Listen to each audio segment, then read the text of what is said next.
Right, so what we're going to go through today, I mean, there's various, I mean, it was in last week's chat that the Legendary Rings came out. I haven't seen any update from Blizzard on that one. There was something today, but I haven't really been able to verify. I haven't been able to see it from a Blizzard source. Someone was saying the cap of 50 for artifact knowledge is going to be reduced to 40.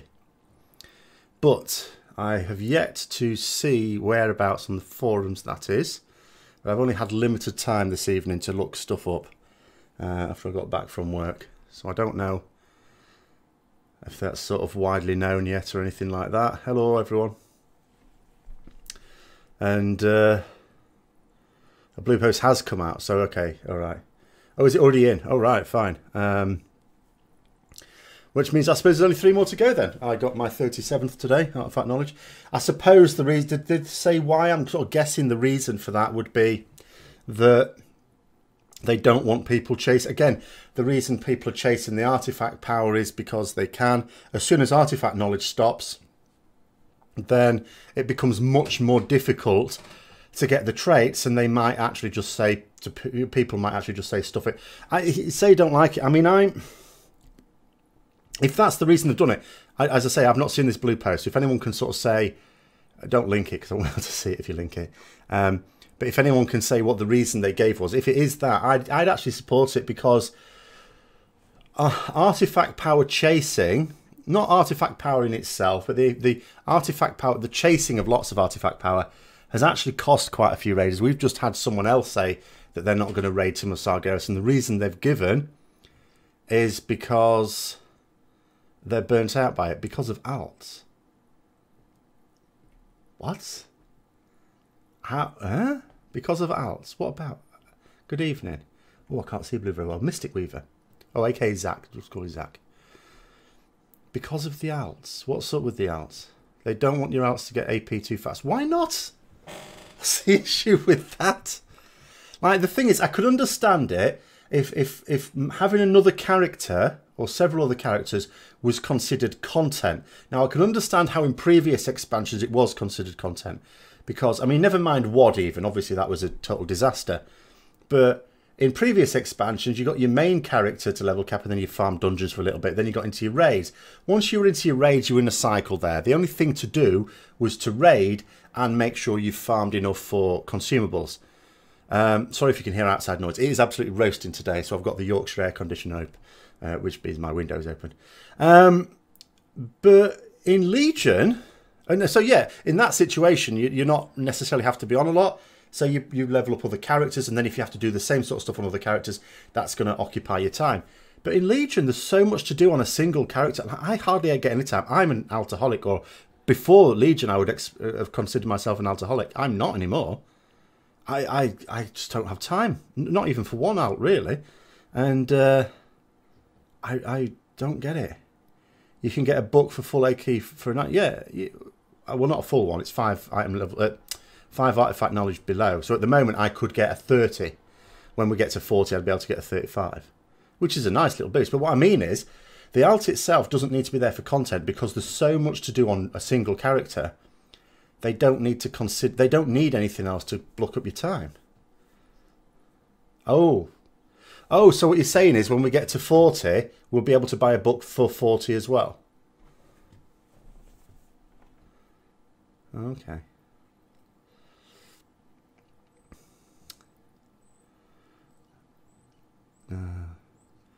Still a huge game, but some players were looking forward to get AK-50 to make leveling out. No, the reason people were looking forward to getting AK-50 was for chasing the artifact traits. I don't know. But I'm sort of okay with it, because anything, like, the sooner people get to the point where they just look at the amount of artifact power they need for the next concordance trait and go, no, there's no point, the better, because people will not then feel the need. Like, I have deliberately, I mean, I know I have lots of other things to occupy my time as well, like this. Pinky Tiger, hi, I'm brilliant, thank you. Apart from hot, I'm just really hot, but apart from that, I'm really good. But I deliberately don't do lots of other bits of content. Like, I don't run myself ragged on Mythic Plus or anything like that, because I don't want to burn myself out either. You need to pace yourself, and there's a lot of people, you know, I just worry burning themselves out. And you know, obviously it's not as bad as it was before 7.1.5, but, you know, it's still there. People are still chasing it, and people are still being burnt out. As I say, we've just had someone today say they're going to go casual because they're burnt out. And they can't be burnt out from the raiding. So it must be, well, I don't know. I don't know. They didn't say to me. But, you know, I can well imagine. Well, yeah, I mean, we've, you know, one of our raid leader actually plays a boomkin. He is thinking of switching to his warlock, which he's promised me won't be a gnome. If it is at the moment. He has promised me he would race change for Tomb of Sargeras if he decides to make it his main. And he's got it right up now. He's at artifact level 48. He only dinged less than 2 weeks ago, and he's at artifact level 48. He's got 48 traits.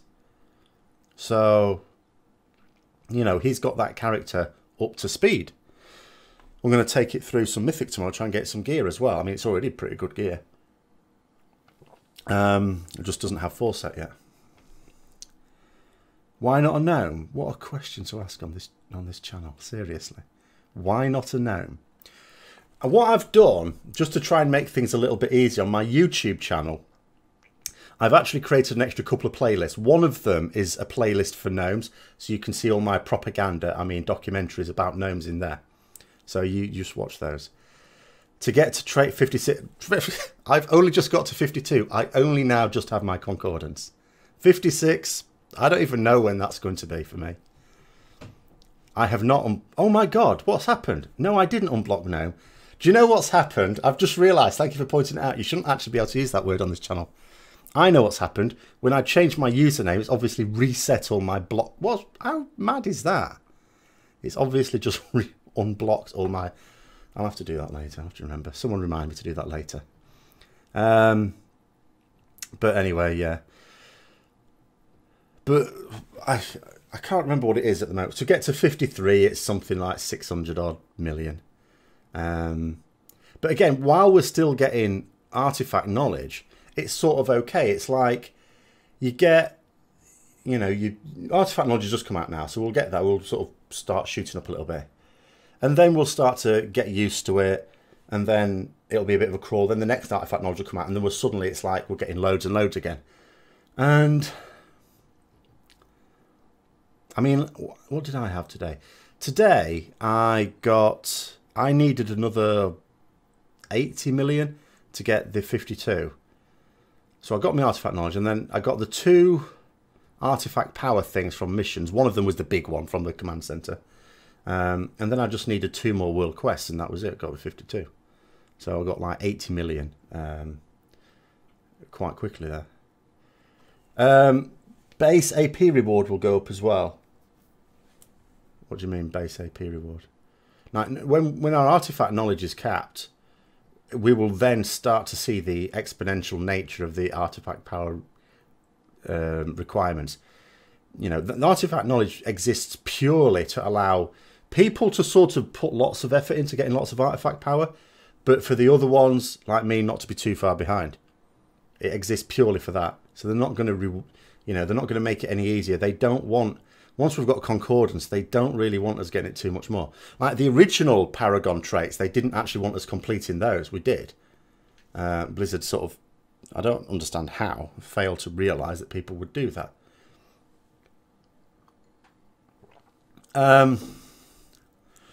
It depends how much artifact power stuff you do. Obviously, there comes a point, especially if you play any of your off specs, when you can do that. Or yeah, if you have alts, again, spending that same amount of time on those, certainly. Hi, Retropally. Yeah, the artifact knowledge increases that. But what I'm saying is there's going to come a point when the artifact knowledge is just going to stop. We're going to stop getting any more. Right, which is now 40, which is going to be in 2 weeks' time now. So in 2 weeks' time, we're going to have so before Tomb of Sargeras even comes out, the ones who've been keeping up with it are going to be at max. So throughout Tomb of Sargeras, we're going to find it increasingly difficult to go up more, to the point where you'll just think it's not actually worth spending an extra 10 hours doing Mythic Plus a week Why don't you just do a few less and spend your time doing something else and not getting burnt out? So that's one reason why I'm quite happy with a smaller artifact knowledge cap. Obviously, how people behave, how we can imagine people will behave and how they'll actually behave are two different things, because Blizzard have so far in Legion not really correctly divined people's behaviour with things. That's why they've had to change so much. Would you rate to do Nighthold Heroic with 0 AOP on your weapon but good gear and relics? No, your artifact's too important. Because of all the traits you're getting, it just, you know, you think about it that way, they're just adding, you know, think about it. If you've got a trait that puts 5% onto a powerful ability of yours, you know, what difference in item level you're going to need on a piece of gear to give you 5% extra damage on that ability? And you think about all your traits and what they're giving you. I mean, when you consider the difference between 0 and 52, that's a massive a massive percentage increase on so many abilities. Well, I mean, I'll find the blue post later. You won't be able to link it here, and if you could, I can't click this anyway where I am. But I will find it then. But someone copied and pasted it anyway, so that's fine. But if the reason they're giving it is because of arts, that seems a bit weird to me. Yeah, there we go. Someone linked it earlier. But oh, sorry. Oh, you're talking about something different. Sorry, my fault. After 7.2 launch, we realised it would be better to increase base artifact power gains instead of relying on artifact knowledge, which takes time for players to research.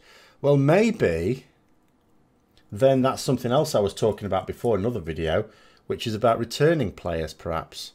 Because my concern with artifact knowledge is, although with alts you've got a way to get them caught up reasonably quickly, they'll still always be behind. Well, not always, but you know, they will be behind. But returning players have a hell of a job, and people kept trying to argue, well, you can get to 26 straight away. Well, you can get to 26 straight away, sure, but you're then still really, really far behind.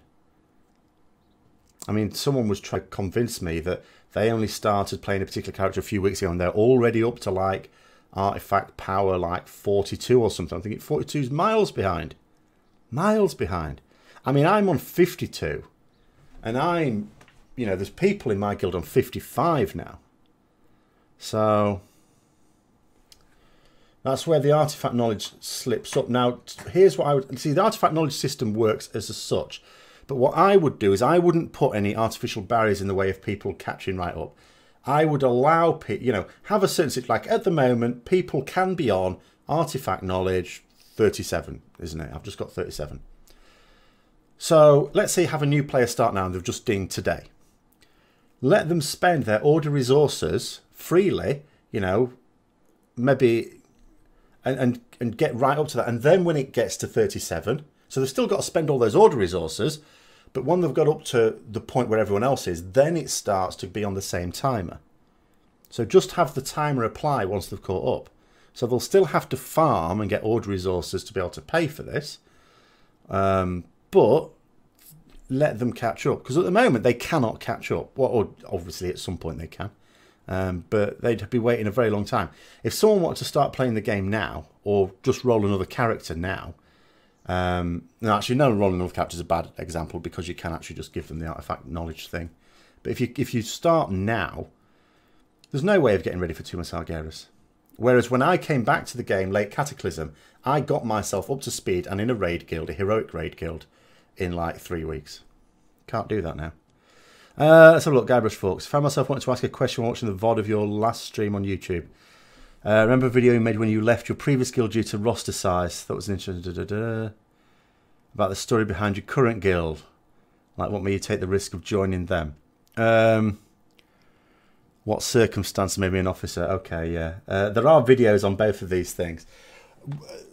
What happened was... sorry for everyone else who might ask questions now. Might take a few minutes this.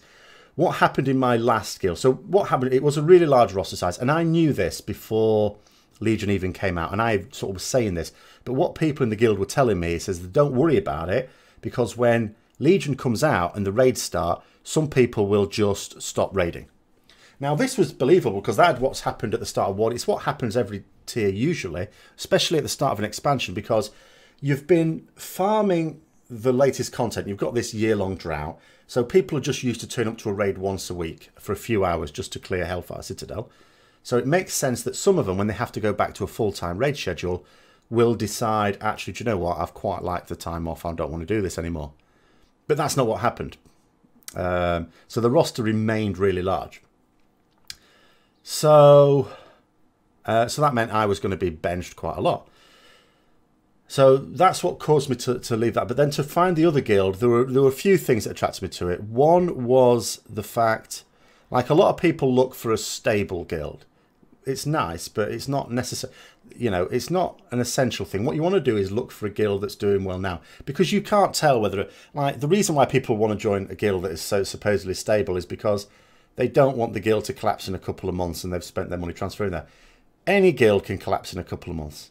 We know that, you know, at any level, guilds do collapse. So you cannot really predict it. So I don't worry too much about that. I look about what potential have they got. Does it look all right? I look at a few streams.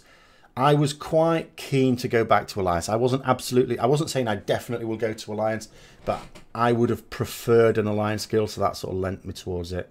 And then, so I found this guild, and it wasn't one of the guilds that approached me either, which is relevant to the next part of the question as well. Because as soon as I flagged myself looking for a guild, as is quite common now, I had absolutely, you know, I logged on the next day coming back from work. Because what had happened was, as soon as it was clear that I wasn't going to be really involved at Emerald Nightmare anymore, because we'd done, you know, I wasn't going to be on Scenarios Evening. Everything is all right, great, yeah. And so I told my guild master, look, I'm going to look for another guild. And then, you know, so I flagged myself as looking for a guild. And then the next day, I got back from work, loads of friends requests. But I wasn't keen on most of them. There were a couple that sort of looked okay. But then I did my searches as well, and I found this guild. And it looked all right. It looked nice. I looked at some streams as well. That looked decent. And got in. And the circumstance led me to becoming an officer was, and this is what I mean about the fact that they didn't approach me. We got to a situation where Mythic Guam was the high point in this guild, where we've got like world 160 something. Which, for a guild that had only just formed at the start, although it was formed from a group of players that had played in another guild in WoD, it was a sort of newly formed guild for Legion. So, so yeah, that was the high point. Now, that's at the point where a couple of people started to leave as well. And they should have actively recruited, but the recruitment wasn't active. And by active, I mean going out and finding people. So we got to a point where Nighthold was close to coming out. It hadn't actually come out yet, but it was close. Thank you. It was close to coming out. And then there was a load of shit going on. Because what happened with this newly formed guild, several people had been seconded to become officers who didn't really want to. And what was happening is one particular officer was basically doing all the work, and he was getting burnt out on that. Especially as he was doing all the work and getting a load of shit in his ear all the time as well. So it was like getting it from both sides. So he basically rage quit. And then on that weekend, there was I logged on Friday. This was still down the time when people were doing loads of Mythic Plus. And there was like hardly anyone on. I thought, this is weird. Usually there's loads of people on a Friday night. And someone told me, and I started reading Discord. I thought, what's going on? And at this point, because it was like the person who holds the guild together, the guild is basically over. It's finished. And so I said, right, there's me thinking straight away, damn, I've only been here a few months. I've got to look for another guild. But the thing is that people were talking about it with disappointment. They did, you know, sometimes when this happens, I've only been in a situation a couple of times. The attitude is basically, oh, well, it was a good run. Let's go searching for another guild. But no, people were like not wanting this to happen. And so I was talking about this. And then the next day on Saturday, we're talking again. And it's quite obvious. Yeah, I'll get onto Croesus after this. It was quite obvious that no one wanted to leave the guild. So I thought, well, this is just stupid. Everyone wants to stay in the guild. Why don't we just sort it out? So I knocked heads together and we basically sorted it out, and we came up with a plan to give every officer a specific role, so you didn't have everything lumped on one officer's shoulder, and mine was going to be recruitment because it's a boring, long job. I didn't actually realise, because I've done it plenty of times before, and I knew it was tricky, but I didn't realise how tricky it is in the current time. But yeah, so that's how that happened. So anyway, yeah, let's get back to the questions. Tips for Mythic Croesus DPS. Well, it depends on your raid strategy. Raid strategy, if it's to, as we did, not soak burning pitchers at the front, so everyone bugger off and soak them as far back as you can, and then you'll be left with a load of ads around the boss and you can cleave. And that's the way to do DPS on Croesus. Don't fall off is a pretty good way to do DPS on Croesus as well. But ultimately it's cleave, isn't it? Like, the ads are the difference usually between high DPS numbers and low DPS numbers. And if you've got a cluster of them at the front that you can cleave with the boss there as well, that means you're going to do a lot of damage. If they're all spread out because people haven't soaked properly, then, I mean, I'm not being harsh on people, sometimes you can't soak everyone out and about, then you're not going to do as much damage, and that's all there is to it. Same as at the end. It depends on your kill time as well. If your kill time is such that you're getting the very last burning pitch still, then, again, if everyone soaks them really efficiently, not so much DPS because there's not many ads up. If people make a right mess of soaking up the ads on the last burning pitch, there's a load of ads all grouped together on the last bit of bridge. Cleave City. Do I think the nerf to 2-piece would dissuade from trying to use 4-piece and 2-piece? Yeah, I think already the conclusion is, at the moment, anything can change, that Rep Paladins are not going to use, try and use 2-piece tier 19 with 4-piece tier 20. As things stand at the moment, that is not looking as good. So, no.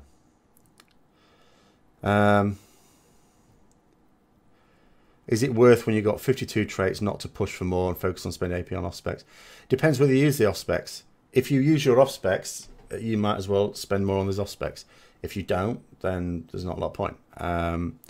Similarly, if you have alts that you want to do things on, again, you might as well spend more time on those. But if you don't, if you just have one character and one spec, and you know you're not going to be asked to do the other spec. I don't mean one spec like a Demonology Warlock who just wants to whore on boss. I mean, if realistically you won't have any use for your off specs, then yeah, you might as well just keep going with it. Where else were we?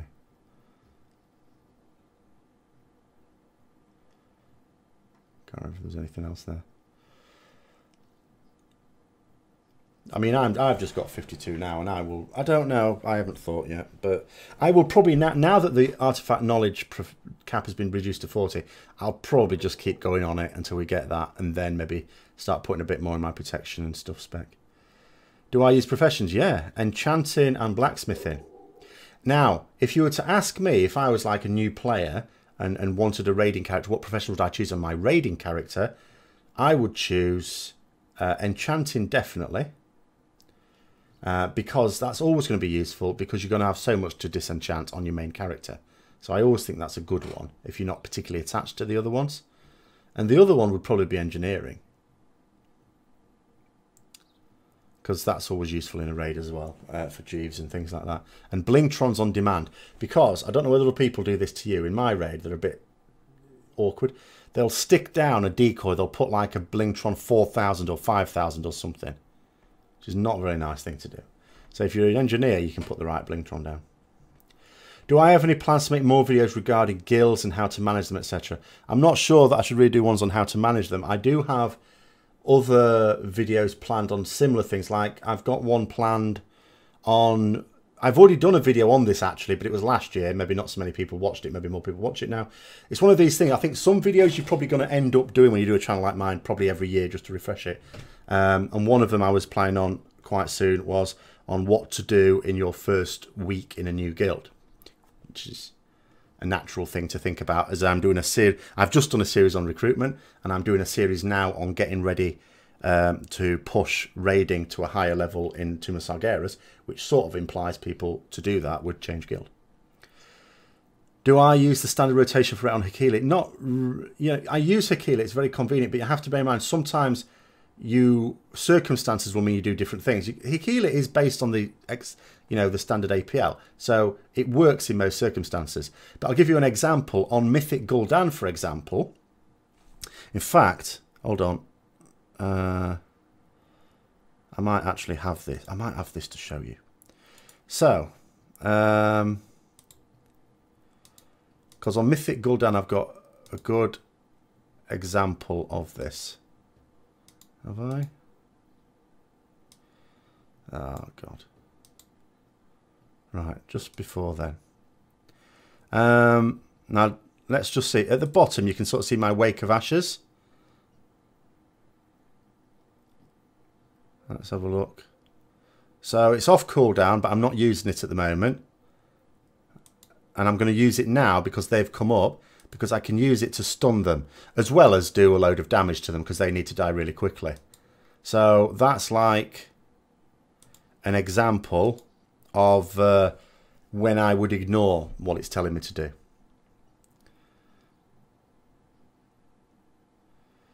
Alchemy, yeah, the thing with alchemy though is there'll always be an alchemist in the guild who will kill themselves to get the rank 3s, or assuming they do the same thing in the next expansion.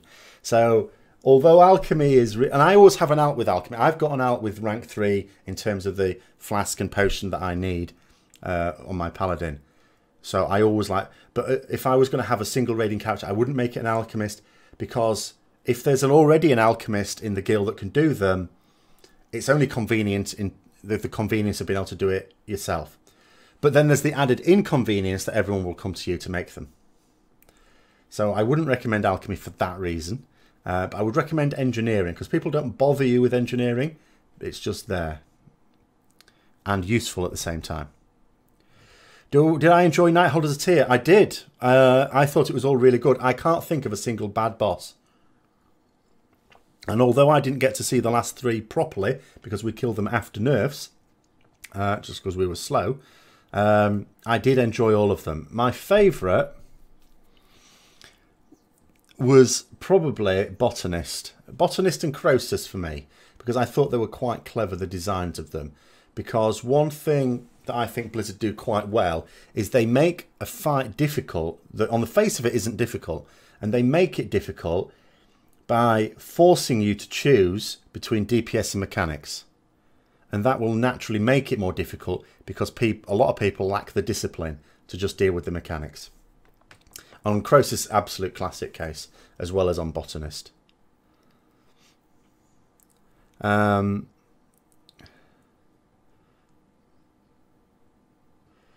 I mean, what happens is with Hikila, of course, if you decide you want to try out a different APL, the reason for the Simcraft thing, you can try out a different APL, or let's say someone creates a Simcraft module with, because at the moment, of course, that's what the theory crafters are doing. They're trying different APLs to see what might work best. And then that allows you to import that so you can test it yourself. But, you know, in the Hikila is sort of kept up to date with what is the current one anyway. But as I say, you just, circumstances at certain, I mean, it's fine for hitting a dummy, which is fine for most of the time. If you're just tunneling the boss, it's fine. But then you just have to be a little bit of aware. Like sometimes it'll tell you to use Divine Storm, but that's only because there's mobs in range. But if you're not supposed to be hitting those ads, then you still need to use Templar's Verdict. And as I say, sometimes like on that Mythic Gul'dan, I wasn't using Wake of Ashes because I was saving it for the parasites, and there's things like that. Just using Profession for gold making. Yeah, I suppose I could do that as well. I don't. I really, it's really silly, isn't it? Because I have, well, I don't in Legion just because of the way it is. But in previous expansions, I have all the professions across my house. But I never really make gold with it. Excuse me. I don't know why. Like, but at the moment it's quite easy. I just get WoW tokens. They're like up to 210,000 gold for a WoW token. Excuse me. At the moment.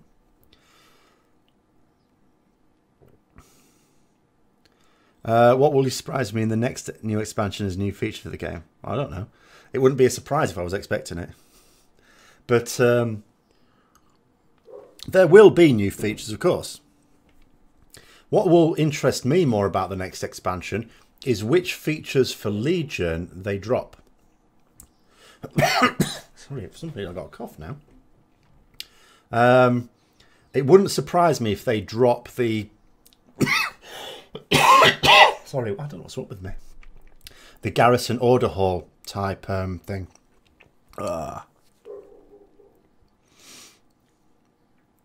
Well, this was it, yeah. I mean, when they first came in on EU, it varied a lot. I'm pretty sure it bounced between about 30 and 60k in Hellfire Citadel. And it's just gone up and up and up. And I... very recently, it went up a decent chunk. Like, usually what happens, it sort of stays stable. And then it goes up a bit. Sometimes down a bit. But it's usually quite stable. And then it's just had a recent jump, you know, in the last couple of weeks. I don't know what that's about. Mythic Star Org, I noticed that Divine Hammer is used... well, not necessarily pad, because those little ads in the last phase are actually quite annoying. So if you can kill them, it's a good idea to. And the thing is that Divine Hammer doesn't... There's two reasons to use it. One is it doesn't actually cost you very much single target DPS at the moment anyway. And the other reason is that with the nerfs and all our 7.2 traits and all the rest of it, there isn't really a tight DPS check until the last phase anyway. And those ads are actually quite annoying, so you might as well do what damage you can on them. It all depends, of course, on what your composition is. Like if you've got people who are better at cleaving them and so on. But the problem is they can run around before the tanks get hold of them. Buying a game... I'm not an expert on gaming PCs. If I were, I'd have got this one working properly. But the one I use is pcspecialist.co.uk, which is, I think, is quite a good one. You know, because you can do your own spec and stuff like that. But that's... but it can take... I mean, it's depends exactly on your budget, because you can pay for them to do it more quickly as well, because it can take several weeks for the build to happen. Depends on how busy you are at that time of year. So it sort of depends. But yeah, I use PC Specialist. They are my last few computers have come from them, and I've been happy with them every time. I mean, the problem with this computer is the spec I chose, not because of them. Do I think Blizzard will announce a new expansion Legion? I thought it was certain a few weeks ago. I thought absolutely certain, because the timing would fit, because expansions typically last a couple of years. Like Vanilla was out in Europe for about 22 months. I know it was out longer globally. And then TBC was about 22 months. Wrath was about... It was all typically about 22 months, give or take a little. So it would make sense for them to announce it at BlizzCon this year. But then someone was saying something to me that made me think maybe they won't now, that maybe Legion's going to last a bit longer than we're thinking. So I don't know. I would have thought so. Does my guild set aside a day to run Heroic Nighthold? It hasn't done, but we are talking now that we've killed Mythic Gul'dan, and now that it is realistic, we're not saying we definitely will, but it's realistic for us to clear 10 out of 10 Mythic tomorrow in our first farm raid. At which point we're sort of thinking, well, that leaves 2 more raid days. We could just put one of those days aside, or a bit of one of those days, to do Heroic Nighthold as a guild to make sure everyone gets not only potential Night Titan Forge, but also the artifact power that comes with it. It would be particularly useful this week, because we'll still... will we? Hold on. The Mage Tower's only just gone up. So for Thursday, the Mage Tower should still be up. So we'll get that benefit as well. Does your guild... Oh, sorry, I'll just answer that one. So, yeah. So that's the answer. But we don't... Other than that, we don't set aside time. We sort of sometimes try and put onto the calendar an alt raid. Like at the moment, they're doing Nighthold Heroic, but I'd already done it at the weekend. And they tried telling me, oh, yeah, but the Mage Tower buff, you might get more. And I reminded them, the last time this buff was in evidence, that out of a full Mythic run and a full Heroic run as well, I actually said 20 bosses. That was actually 90 because it did Mythic Gul'dan, of course, but then I got 1 token. So, no. Considering my Rets Paladin expertise, that's putting it strongly. You could appear on web shows like Final Boss as a way to promote your channel. I've not been asked to, so. I was thinking, actually, I don't know whether he would do this. I was potentially thinking of asking Noble to appear on the next Rec Q&A as a guest, but I don't know whether he's that interested. I think he's, although he plays a Paladin, I don't think he plays it very seriously. So maybe he wouldn't be that bothered. But I did think about that. I don't think Final Boss have even done Rec Paladins yet. I don't think they've done Paladins yet anyway. But there's quite a lot actually of Retribution Paladins in like Theory Crafters. So I'm not sure that they would necessarily ask me. No, I know he doesn't do raiding. It doesn't necessarily mean he doesn't like plays Paladin in terms of other things, but I don't know what he does. I mean, I bumped into him one time in MOP in an LFD. You know, he was the tank in a Scholarman's run. But no, I don't actually know what he does in game with his Paladin. I mean, only recently someone was telling me he plays Retribution. I thought he was Protection Paladin. That's how out of date I am with him. I just sort of watch his lore videos from time to time.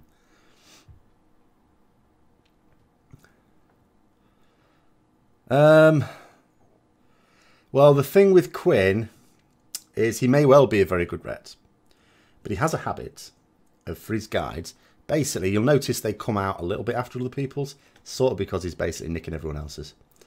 So, and he doesn't seem to mind saying so as well.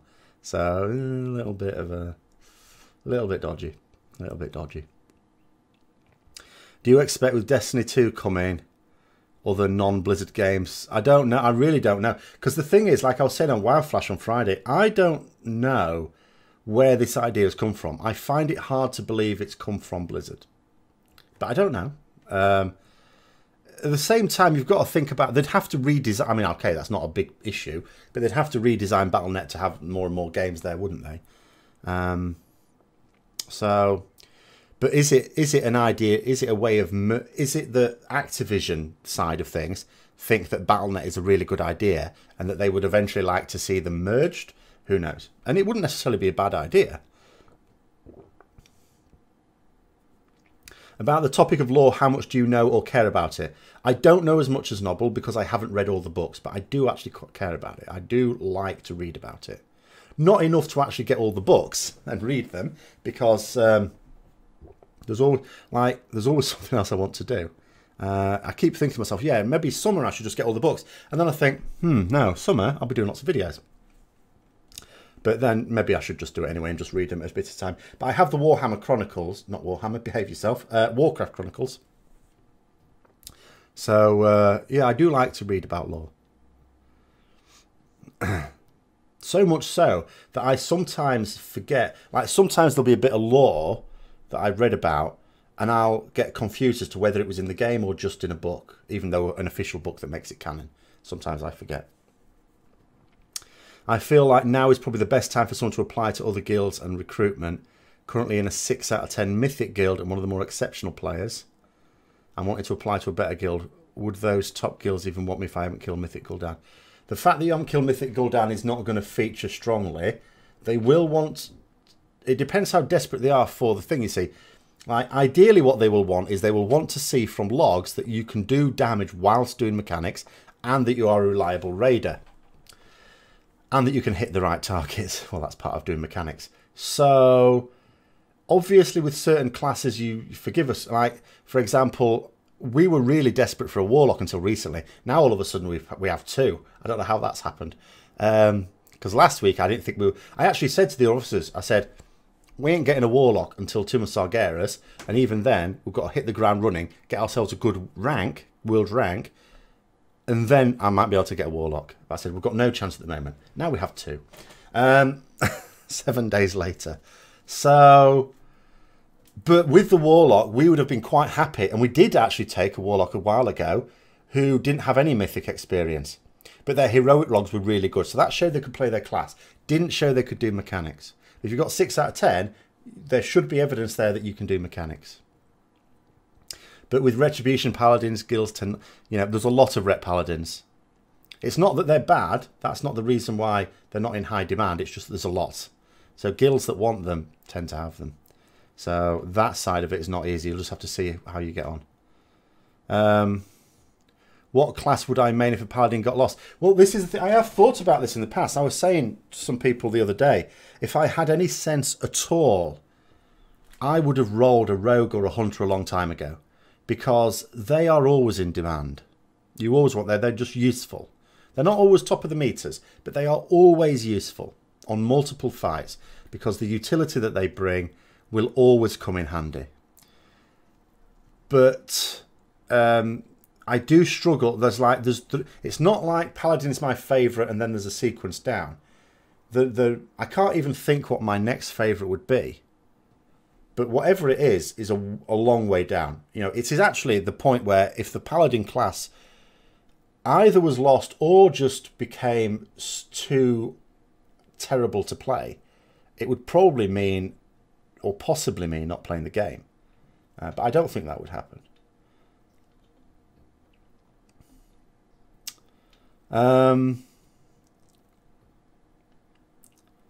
Well, the Titan lore, yeah, I still love the Arthas Titan lore in WoW.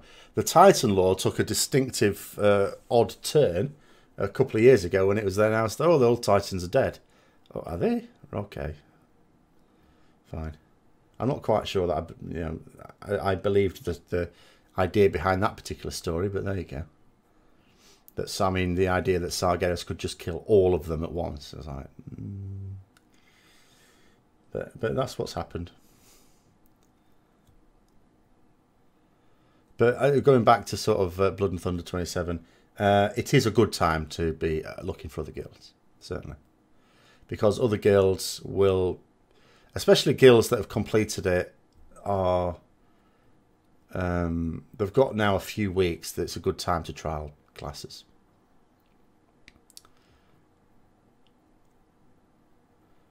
But Retribution Paladin it's just, you know, even when we're doing well, it's just the sheer number that exist that can make it difficult.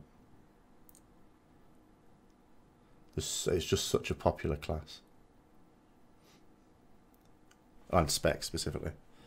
And it always has been. I think just the idea of the Paladin, you know, from a lore point of view. Also, I think, you know, there's just from the point of view, it's quite a low maintenance character even for solo stuff. Because you can, in DPS spec, take on very, very tough mobs. And, you know, you've got the defensive and self-healing abilities to do that.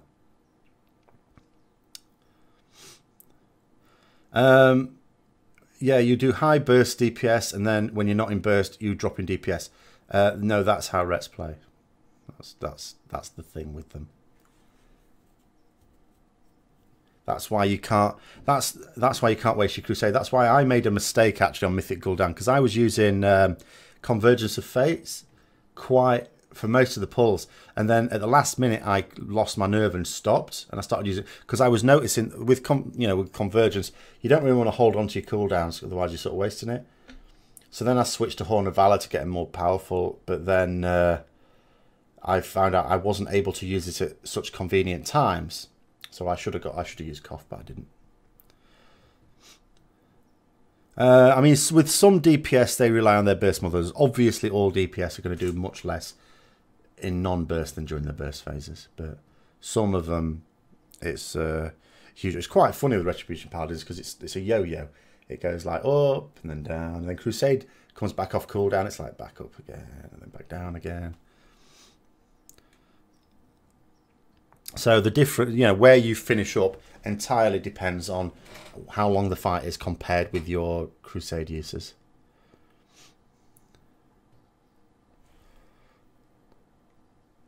Like Demon Hunter as well, our Demon Hunter, whenever he doesn't get good procs on the pull, when he's got his Metamorphosis up, he moans about it. Even though at the end of the fight, he's still going to be right up there. There's plenty of DPS.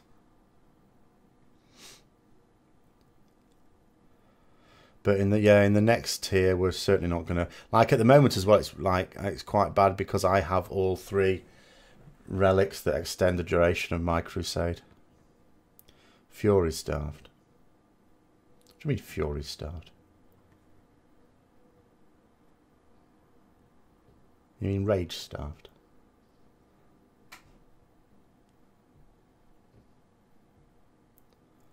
Yeah, I've got 37.5 seconds. If I can make use of it, the problem with a lot of fights, though, is you can't actually stand still for that long. Especially the tougher fights, you know. So you end up moving. It's rage for warriors, yeah.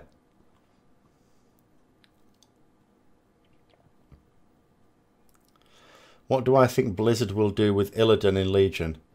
To replace Sarg... No, we're not doing anything with Sargeras. I don't know what's going to be on Argus, but Sargeras isn't on Argus. So, and it is... I mean, I know people are thinking to themselves, we're duffing up Kill Jaden, who is a major, major lore character at the end of Tomb of Sargeras. So how are they going to top that for Argus, which is presumably going to be the last boss of the expansion? Presumably, as far as we know. But it's not going to be Sargeras. It's not even going to be just... Unless it's like an encounter where, like with Kill Jaden in Sunwell Plateau, we deny him coming through a portal. But that's just reusing an old idea, and that's just lazy. So I really hope they don't do that.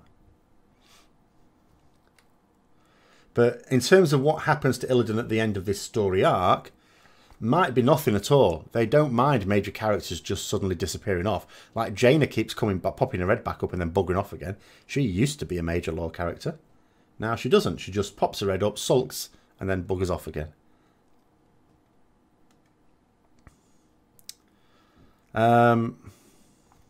Yeah, Star... I mean, there's lots of fights where you can easily pop your wings and something horrible can happen.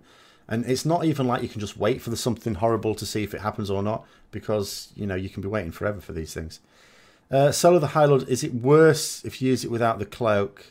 Yeah, there's been some sims done with it. It's not a good upgrade. Compared to the other DPS legendaries, like the top ones, it's not good. Whether it has some situational use is another matter, though. Obviously, these things have only been announced like a week ago. So people... What happens at this particular point when something new comes in is all the theory crafters start coming up with mad ideas on how to use it to see if they can basically break it. But then if they come up with something stupidly overpowered, you know what's going to happen. Blizzard will nerf it, unlike when it launches. Blizzard. Well, yeah, I know. I mean, it does annoy me when they do that, though. When they like bring back a... I mean, We'll have done Kill Jaden twice, we'll have done Archimon twice, we'll have done Onyxia twice, Nefarian twice, Ragnaros twice, Kel'Thas effectively twice because we did him at a dungeon and a raid in the same expansion. I don't like that. You know, when I've killed a boss, it's dead. It's dead. That's all there is to it. I mean, Nefarian and Onyxia, we chopped their heads off. I know I wasn't around for Cataclysm, so maybe I've missed some of the story on that one. But I'm pretty sure we chopped their heads off. And if you were Horde, stuck them on a pike. And if you were Alliance, hung them from, like, ramparts. Maybe the ring will do wonders with tier set. No, because the Sims are done with the tier 20 tier set. Because that's what you're going to run all your Sims with. You're going to assume you're going to get tier set fairly quickly. I hope. I hope Conqueror drops a bit more than it did for us in Nighthold. That was horrendous. It was a month before I got my tier. Absolutely dreadful. We had more Conqueror uses than any other, and it wasn't dropping. What do I think of the Chromie scenario? I think it's quite good. No, I'm very I support that idea quite a lot. How much of it I'll actually do when it goes live? Obviously, I'm going to do a bit more in the PTR next week when I've got a week off. So I think it's a really good piece of casual content, like really good. And apart from the fact you're having to save a gnome. I mean, I know it's not a real gnome. But a gnome sympathiser is almost as bad. Don't mind them bringing boss as long as they give a good reason. There's no good reason. If I've chopped someone's head off, they're not coming back. I mean, it was Medivh that started the rot, if people remember in the original lore, because Lothar chopped his head off, and he still came back for Warcraft 3. I only played Marksman Hunter from Vanilla up to Legion. Now I have 3 alts, and one of them is 110 rep pala, and it's hard. Oh yeah, well this is the thing, yeah. Ranged and melee, I mean there's pros and cons to each. Every time I say anything about ranged or melee. Like if I say anything about ranged, they'll go, oh, you know, melee got it easy, blah blah. It swings and roundabouts. There's easy things for melee that ranged don't, that ranged have to put up with that we don't, and there's things that melee have to put up with that ranged don't. So we don't hats gnomes. Gnomes don't deserve hats. Is Ret Palette a hard class to master? Like any class is hard to master, as in properly master.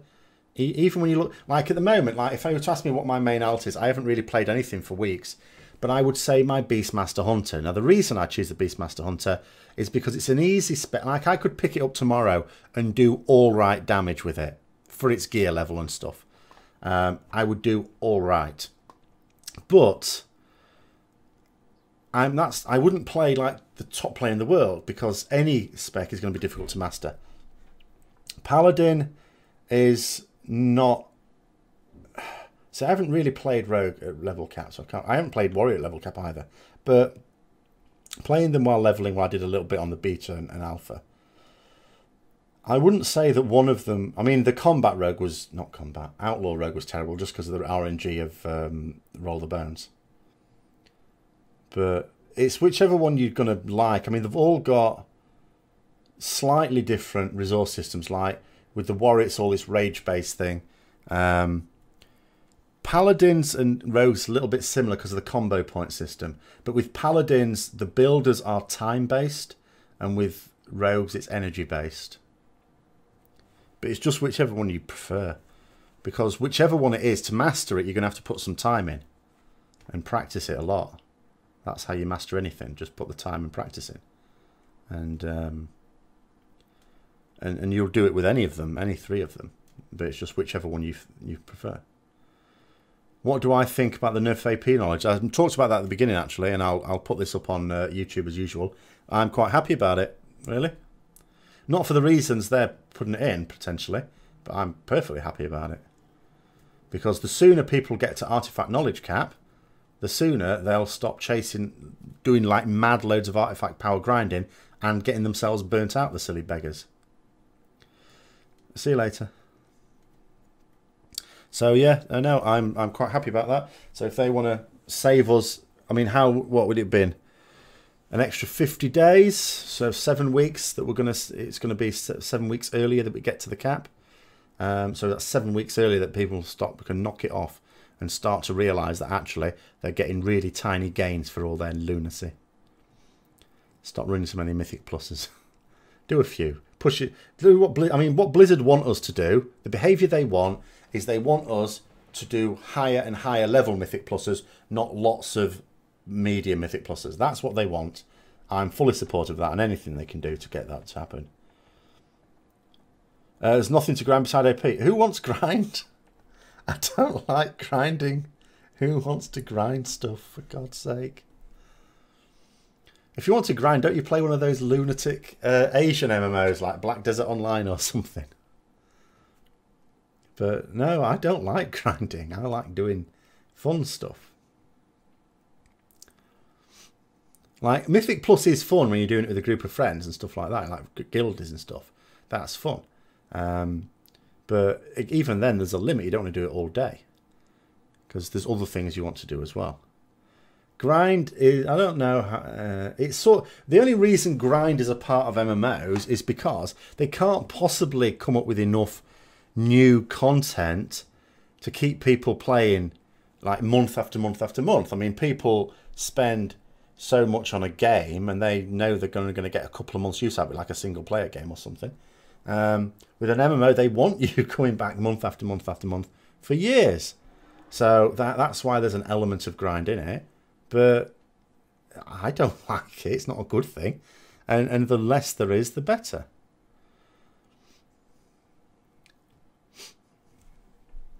That's why I quite like, and that's why I'm determined now to play more Elder Scrolls Online, because as a casual experience, in most, not in all, but in most ways, it's better.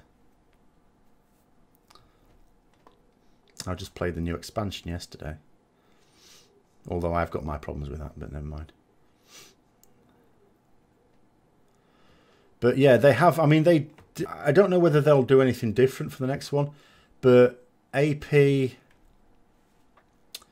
They did make this everything because they wanted to make everything relevant, as they said. And the way you do that is by offering the carrot. The Morrowind update, well, I played it yesterday. The problem I had with it is I spent half an hour running around doing errands before I ever had to kill anything. Which was, you know. Can I do a top 10 of my favourite add-ons, raiding and non-raiding? That'd mean 20 add-ons. I don't think I've got 20 add-ons. I've got a fair few. I think the ones I value, I've done guides on. So on my YouTube channel, in my playlists, there's an add-ons playlist. So all the ones I value are sort of in there. Or most of the ones. I don't think I could do a top 10. How many do I even have? What have we got? Elview Eye, Exorcist, Bigwigs, Angry Assignments, RC Loot Council, but that's just for loot. Well, SCADA and Details. I actually prefer SCADA, I have to say, even though I'm using Details now. But, you know, damage meters. Auctioneer. Is it Auctioneer I have? There's Auctioneer and Auctionator. I actually can't remember which one I have. I think it's Auctioneer. I mean, that's sort of useful for raiding because you can quickly buy stuff for consumables. It's not really a raiding one. What else do I have? Actually, no, that's not a raiding one. I'm thinking of 6 for raiding now. What else have I got? That can't be it. It might be it.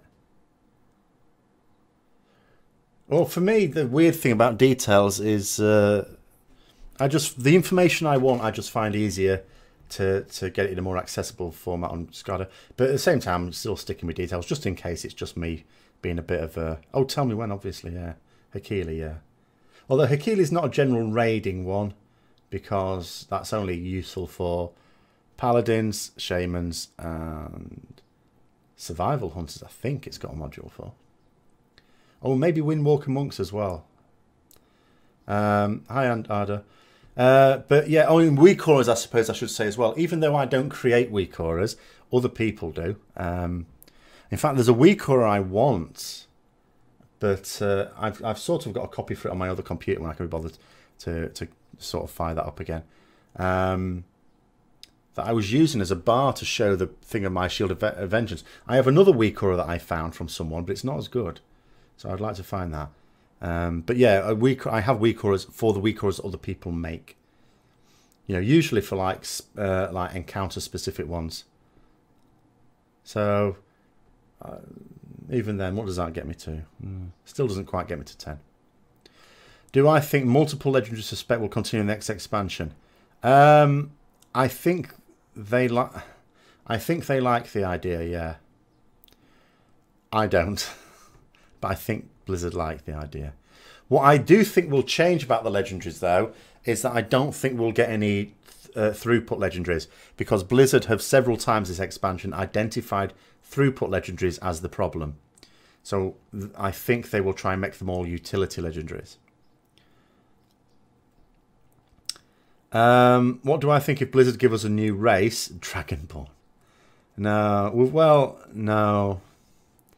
We have had those, haven't we? Like Dragonkin type things. They were various ones in vanilla lands. I don't like that idea. Unless you're thinking of something else. I haven't actually seen that video from Noble. When you say half dragon, half human, I mean, dragons usually just go into a mortal form like human. I don't know how that would be different. But, I mean, it is right in some ways. Like, what they tend to do is every couple of expansions, they tend to either give us a new race or a new class. So, I would like Murloc. I know they won't. But give us get rid of names and give us Murloc. Used weak auras for ret rotation. Yeah, some people do. Like, some people always create. The problem with... I don't trust rotation weak auras from other people, though, because it's for them, and it's not necessarily going to be what you want. But, you know, if it is, it is. And if you can obviously make your own weak auras, then sure. I used Tell Me When for my rotate, because Hakili wasn't up to date at the start of Legion, like for months, really. So I just used Tell Me When to do the same thing. It's just tidy with Hakili. When do I use Divine Storm? 2 targets, yeah. As long as you've got all the traits, 2 targets. What's my favourite legendary system? No legendaries at all. I don't think there's ever been a period in the game when it's been a good system. Ever. Because in the original format of the game, really rare chance, but that meant the people who got them were very much more powerful. That created a few problems. I remember at TBC, now the guild I was in, or that I was in at the end of TBC, they must have had close to the world record for the number of the blades of Azeroth that were dropping. The Warglaives, because we were giving them away to people who didn't even want them. Like, all our rogues and DPS warriors has had them. So we were like giving them to warrior tanks, and they were going, don't want them. It's like, take it, no one else can use it, have the bloody thing. We got stupid amounts of them. But some guilds, including top guilds, didn't. So what did they do? Well, they were really powerful weapons. So what they did was they poached players from guilds who were not as progressed but had got those weapons. So then those guilds were then without not only good players, because you don't give it to rubbish players, do you? Unless you've got a corrupt like officer team. So you were losing not only your best players, but the best weapons with them. It's very negative. And then they changed it so that everyone gets them. Legendaries for everyone. Into, you know, like with the quest line. That's all right. I don't mind that. But at the same time, it's then pointless because it's not really legendary. And then the system we have now is the same thing. It's not really legendary because everyone, after a certain amount of time, everyone has them. And there's just too many. And it just stops it being legendary. So I don't like any of them. I know that it's like flying though now. It's been in this game for so long. There's no conceivable way they could get rid of them. So if you were to ask me what legendary system I would put in if I was in charge, I would go back to the MOP WOD system unless someone could give me a better idea. It would not be the current one. Brought out sub races. Yeah, I would support sub races because that would be a good way to add a lot. What they really need to do, or not need to do, they can get away with it. But what I would like to see them do is add a lot more customization to the character. It seems baffling to me that you look at MMOs now when you're creating characters in MMOs and the amount of detail you can put on them and the amount of customization there is. And in World of Warcraft, they've done so many great... It's not like it's technologically bad. You know, they've got... The technology is brilliant and they've improved it year on year. And we still have so little customization. It's mental. Necromancy in WoW. Yes, well, if they put any more classes in, it's got to be ranged classes. Has to be from now on. Necromancy, yeah, you could do that. That would be doable. What was wrong with the Wrath legendary system?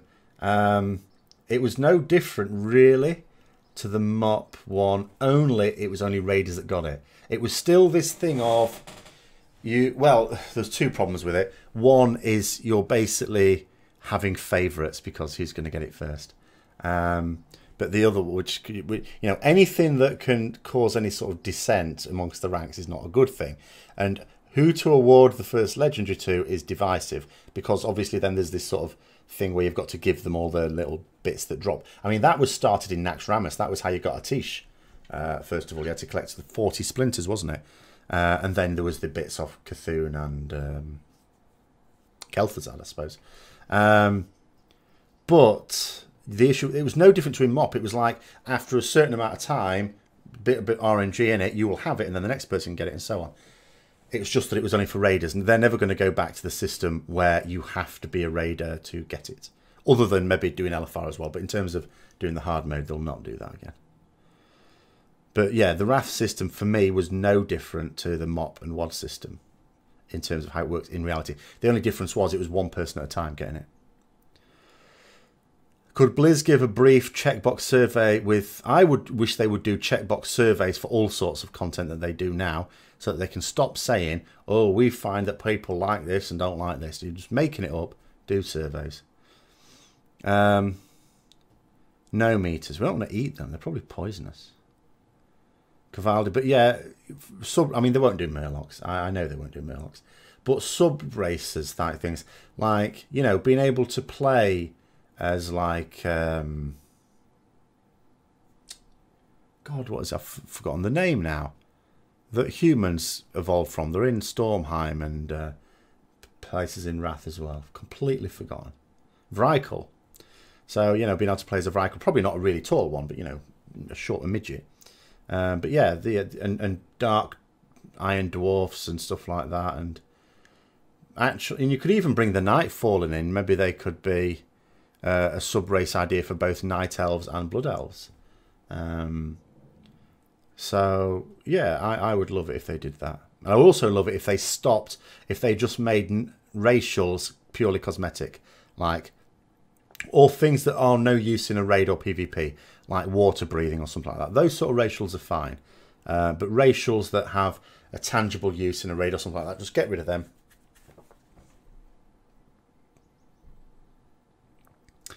Really like that Blizzard is implementing new things to the game, such as time walking. Yeah, I mean, obviously, in anything, if you don't constantly reinvent yourself, you will become old hat. And, you know, people talk about World of Warcraft being an old game now, and therefore that's the reason why it should be dying. But the reason it's not dying is because it does reinvent itself. It keeps coming with new stuff. And, okay, some people don't like the stuff that's been lost from the previous time, so you will lose people because of that. But at the same time, you can't keep it all the same and stale, because you will just lose people. How much traits and eye level will you require to join my guild on TOS? At least Concordance. Like, we have a weekly thing. So this week, or from tomorrow, because that's when it's reset in Europe, we expect everyone to have 48 traits. And then next week it'll be 49 and so on. So by the time TOS comes out, it should be at least 52. That's assuming it comes out in 4 weeks. Of course, it might come out in 5 weeks. It might come out in 6 weeks. Who knows? Your message wasn't posted due to conflicts with the channel moderation settings. I don't think I have any channel moderation settings, because apparently they were wiped. I did have some ones. Can't put a word in chat. Which word? Obviously you can't put it in chat. Can you say the message without using the word?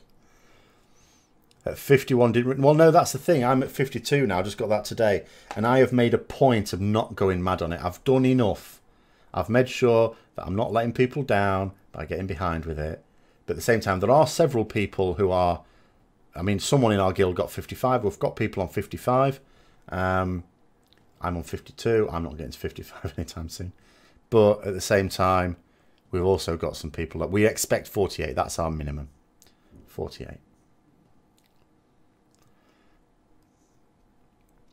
But I mean, that is the thing. That's the beauty of artifact knowledge. You don't have to. Obviously, once artifact knowledge stops, then again, you'll start to also catch up a little bit to the ones who raced ahead, because they will just have a nightmare of a time getting more. Is it worth going through the paragraph and just adding to other specs? I've said this before as well. It depends whether you play those other specs.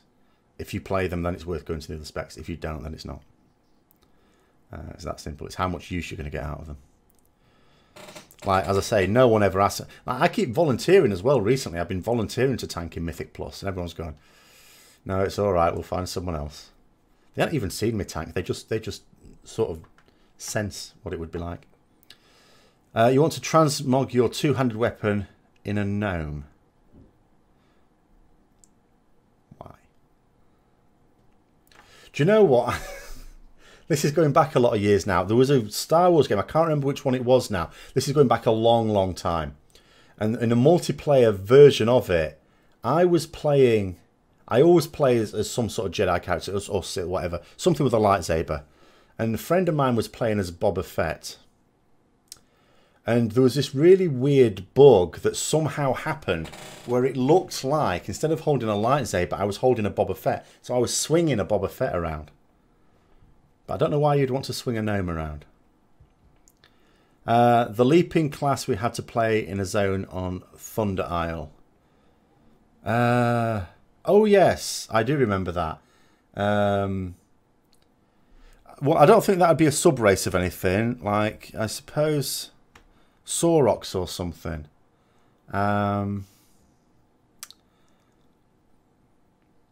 Could you have that as a race? There'd have to be a good reason for introducing it, I guess.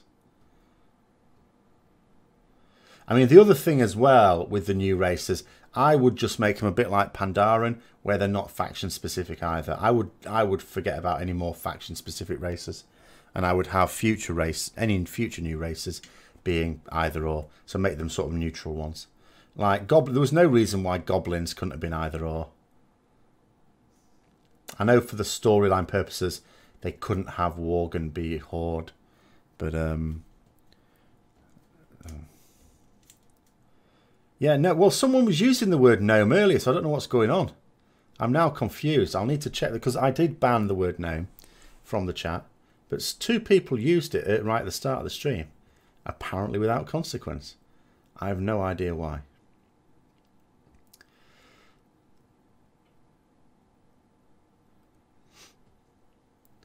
But I just thought it was because when I changed the username, maybe it reset some of the options that I have on it. I don't know.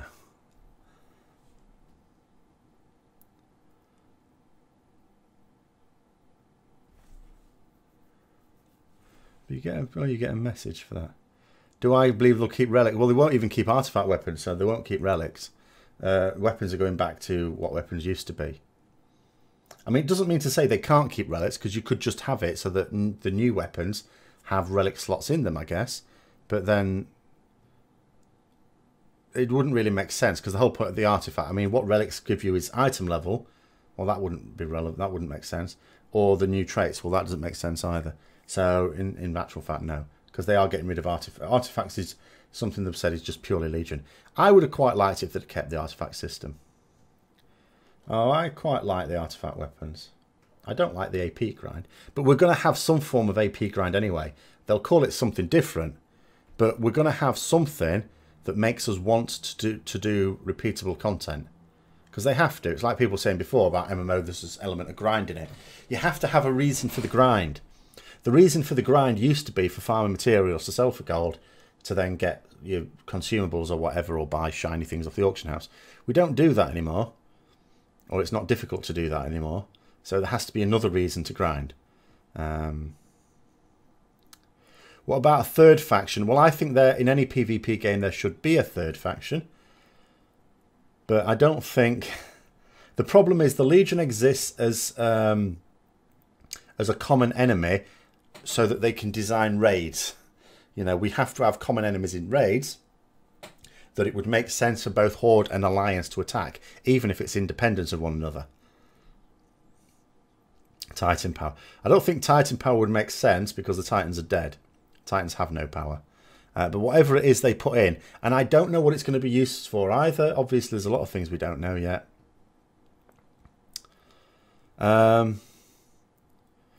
Well, they just... The thing is, it depends when they do it. Like, I don't think it'll be in the pre-expansion patch that we get rid of our artifacts, because we'll still be in Legion. It'll be literally when you do your first quest. Like in Legion, we did our first quest, and we got our basic artifact weapon, which didn't do anything, but it had a much higher item level. They will just make it so that in all likelihood, maybe we'll still be able to use our artifact weapon, but when Legion launches, and then let's say 111, it's all disabled. All the traits on it are disabled, maybe. I don't know. But they'll do something. Wishful thinking about 7.3. Well, we will find out soon enough, because as they keep saying, what's happened so far in Legion is when a new patch has come out, it's only been 2 or 3 weeks until the PTR for the following patch comes out. So the time scale will be, they're going to do a Q&A in a few weeks just before 7.2.5 goes live. And then they're not going to just put up the 7.3 patch a couple of weeks later without anything said. They're bound to do another Q&A talking about what's coming in 7.3. Because, as I say, the PTR will go up for that sometime in July, won't it? So early to mid-July, the 7.3 patch will go up. So they'll have to have done a Q&A on what's coming up with that to advertise that before it goes up. Other memo, let's have a look. Other memo have crafting, which makes dyes to sell for gear transfer. Well, I wish there was a lot more emphasis on cosmetic stuff in the game, but they're too restrictive with choices. Like transmog for ourselves, like it's always got to be items that we've got before. Like in some MMOs, you know, you can be like a plate wielding character, but in actual fact look like you're just wearing a cloak or something. Like as in just that, a hooded cloak with some like cloth garments. You You know, Lord of the Rings Online for me had the best cosmetic, or has still, because it's still going, has the best transmog type system. Superb. I wish more games like that. And the other thing about Lord of the Rings Online is it has lots of content where you do it to get cosmetic stuff. And if there was more, because people do like I mean, look at people doing stuff to get the skins for the artifact weapon. People like cosmetic stuff as well, like the way their character looks. That's part of the development of the character. And if we had more choices for it, Blizzard could design more content where the reward was more cosmetic options. So I don't know why they're so restrictive with it. Do I think we haven't seen any significant balance change to PTR notes net? We have. Just only for the classes and specs that they want to change. They don't want to do a lot on the other ones. They may do later on. I mean, they don't always do these things just for the start of a patch. They've shown in Legion they're quite happy to do it whenever they like. New build, I think they'll remove Holy Wrath. They will not remove Holy Wrath because Celestalon, apart from anything else, will look like a prize chimp if they do, because he was very aggressively defending it during Alpha. If he remembers me, I don't think he likes me anymore. Keep your tune as 110 twink. No. It's gear at the end of the day. You'll shove it in the bank and forget about it.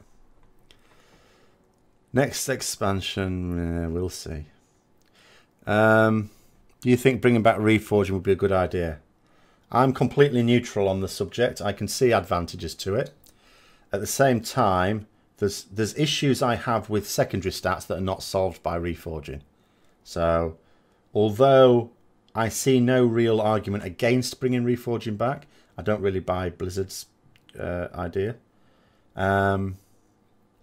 They've set out their stall that they don't want it back. There would have to be a huge outcry for it, for Blizzard, because when Blizzard say they're not going to do something, we obviously know from the flying situation in WoD that they will back down, but there has to be a huge community backlash for that to happen. In fact, there were 2 times they backed down in WoD, wasn't there? The first time was to do with flying, when they said there's not going to be flying in the game ever again, and then 2 days later, oh, okay, we'll put flying in. And then the other one was when they reduced the amount you could zoom out, and people went mad on that because it was like, no, this is ridiculous, and so they backed up down on that as well.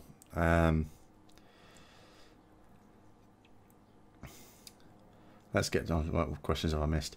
Have a white cloth helm for your Ret Paladin. Really love it. Well, I still have... I'll tell you what I used to do in vanilla times, before transmog was even a thing. If I was hanging out in the city, I used to dress in like stuff like what I call town clothes. So I would have my purple like pimp hat. And you could go around the shops. They sell like cloth skin. You know, purple suits and stuff like that. I would walk around like a pimp. I had my purple hat and my purple suit and black boots and stuff like that. Or you could have the tuxedo and what have you. I used to have like a town walking kit, because you spend a lot of time AFK in the towns. So yeah, I used to like take off my gear and put on my tuxedo or my purple suit with my purple hat and stuff like that. I don't have screenshots from those times. I've still probably got all the stuff for it in my bank. Farming transmog from older raids and dungeons mostly to sell, but I keep some. Oh, you mean the BOEs?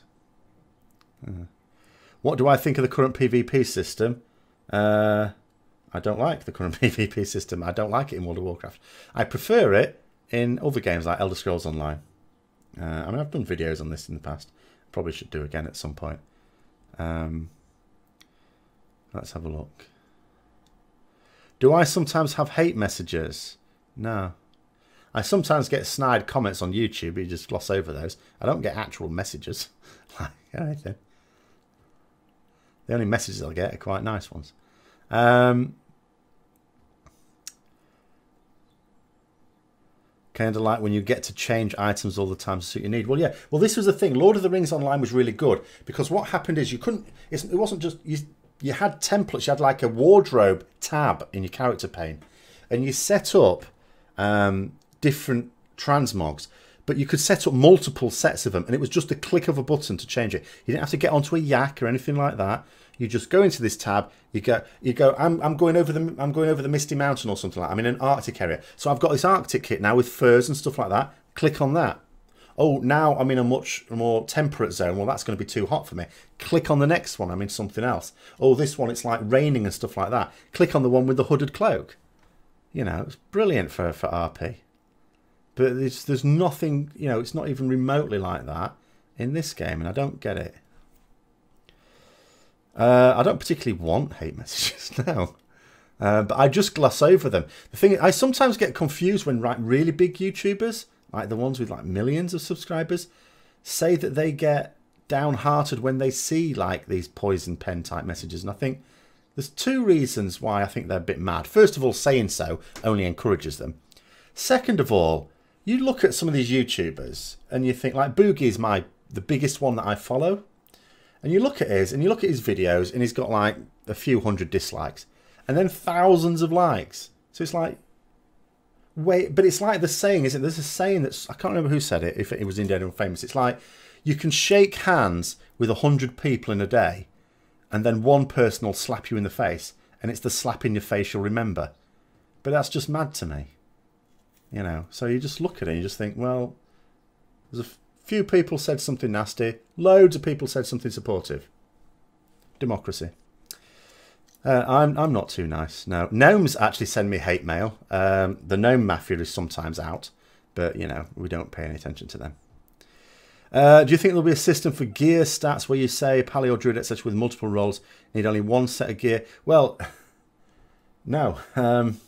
As long as we have multiple secondary stats, that will never be the case. Like, they've already done steps in that. Like, our tier sets, we used to have a separate tier set for each spec. Now it just morphs, but whether the stats on it are suitable or not is variable, because while ever we have more than one secondary stat, there will always be a different set of priority of stats that you will want for different roles. I mean, even for DPS, like as red, there's different priorities for when I'm doing single target as a full-on AoE. So sometimes, I mean, I haven't in Nighthold, it's not to the point where you want to really change a lot of gear. It might be in Tomb of Sargeras. I might need like one set of gear for some bosses and one set for another set.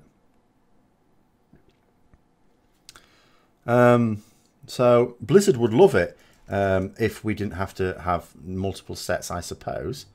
But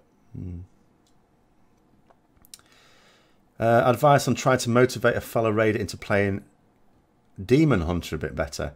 Thing is, they either don't take constructive criticism too well or are unable to tell the signs that it's not to offend. Well, some people, unfortunately, are just like that. If they get, the thing is, if they get defensive, then that means they're not trying to improve themselves in the first place. And some people, unfortunately, are just like that. I don't really have anything to advise on that, because, you know, you can, you know, if you're, end of the day, the only way to persuade someone like that is by, you know, some form of compatible charisma that gets them to say a particular way. But there's plenty of people that just don't. What do I think about people who will farm hardcore EP even with the 40? Well, they can if they want. I don't want them doing what someone's done today in our guild and doing all this and then saying, oh, I'm burnt out, I need to stop raiding. Why did you burn yourself out? Stop it. Do we need secondary stats? We need it for interest. People do actually like secondary stats. They like the interaction with different abilities. And like, I know like in Star Wars The Old Republic, they really simplified the system. Blizzard wouldn't get away with that in WoW because people actually like it. They would argue it's been dumbed down, which technically it would be. So that means we're just going to have to, you know, get used to the idea that we'll always get secondary stats being a bit of a pain in terms of gearing. But, you know, it's one of the things we'll just have to accept if we want them to add some complexity to our classes. So they won't remove secondary stats. because it will just be seen as a dumbing down. It was already seen as a dumbing down when they just removed a load of abilities, which I didn't see as that. I just thought, because it was bloated, we have a ridiculous amount of abilities. Besides raiding an AP, I have nothing to do. Make an alt. That's what I would do if I wasn't doing anything else. Obviously, I have other things to do as well. I want to start, as I say, playing more other MMOs as well. On a casual basis, of course. And I have plenty to do in terms of trying to recruit as well. So I'm now on the lookout. So I'm now not on the lookout for warlocks. I'm on the lookout for hunters now. But that hopefully is easier to find than warlocks. But we'll soon see.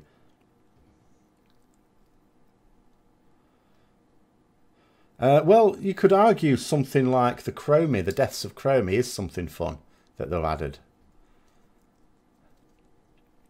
I suppose what might be disappointing is that they didn't have something like this all through Legion. Like you had the Withered Army training scenario, which is quite nice at the start. And then that sort of stopped. And there wasn't really anything to replace it. Now we're getting the Deaths of Chromie. Maybe what Blizzard should do is make sure they have something like that for each patch. And that it will last the whole patch. Ever tried healing? Yes, and I have tried healing on other classes as well. I did heal on a Paladin in the early years of WoW. I've also healed on a Shaman for out raids during end of Cataclysm. I played a Restoration Shaman sometimes for out raids. That was alright, I got on with that. I've never really got on with Restoration Druids. Never really liked those. Priest, sort of okay. Mistweaver Monk I quite liked in MOP. I did that again for a few out raids. Mistweaver, that was all. I quite liked that at the time. I haven't really played it this. In fact, there's one of the artifacts I don't even have on my Monk. It might actually no, is it? I can't remember if it's the Brewmaster or the Mistweaver. I don't use either anyway. Are there some good rewards in this scenario? Not that you really need now. But it's just a bit of fun. I mean, I don't know yet because I haven't got to the end of it. But yeah, there are. But it's like what are the from the Withered training scenario? There might be a few like things like mounts and stuff I don't know that can randomly drop. What will the new big thing be next expansion? Well, this is the thing. Like WoD with garrisons, Legion with order halls. I think they might get rid of them altogether because garrisons, sure enough, was the big thing in WoD, but it was a disaster. I think we have order halls now because they were making Legion and WoD at parallel. They actually said they actually could have gone either way in terms of which one they brought out first. They brought WoD out first because it was intended to coincide with the Warcraft film, which had more in common with it. But in the event the Warcraft film was delayed. So, but they were making them in parallel. So they had to have the order hall because it was already largely done. They made a lot of changes to it. They ripped out a load of stuff that was intended to be in it. But the actual thing was still there. So they may just get rid of the whole thing. They may not. Because if they still think that the mission table idea is a good one, then they may have something that has that. But maybe they'll just have the mission table in the city, whatever city we're going to be in next. See you later. Guild housing, I would love. I'm going to do a video on what I would, because I have some ideas of what I would do for guild housing in World of Warcraft. But yeah, I should do a video on that. This is how I wanted to be installing Star Wars: The Old Republic, because I wanted to highlight some of the features that you get in other MMOs as well. And like in all the other MMOs I have, there's housing. I mean, there's housing in Black Desert Online, Lord of the Rings Online, Star Wars: The Old Republic, which I can't load onto this computer, and Elder Scrolls Online. You know, World of Warcraft is the only MMO I possess. It doesn't have them. So, but I wouldn't make it like garrisons. The problem with garrisons is you had too much utility in it. You had too many things to do that stopped you going to the city. So what player housing should be, it should be like an extension of your character, something for you to customize as your space, but not contain all the things you get in a city. So in other words, if the stuff that you'd normally do in a city, you should still go to the city to do that. I'd have a mailbox outside it, of course, but I wouldn't have like crafting stations or bank or anything like that. There is a storage thing I would put in, but that's not something that exists at the moment. That's a different thing. I would put an account shared, like storage chest in it, stuff that you can put in stuff in, and anyone on your accounts can pick up. Social thing, yeah, absolutely. Well, this is why as well, because another thing you get in some MMOs as well is not just player housing, but guild housing. So as well as player housing, you could have a guild house as well. And that could have like different rooms for different like things. Yeah, mini games and stuff like that in it. A bit like a mini Dark Moon Fair type thing. Some games like that maybe around it. I can see that working. But what they mustn't do is put... I would put some utility in it, but new utility. Not utility that stops you going to the place where you should normally be doing that. So that's what I would say there.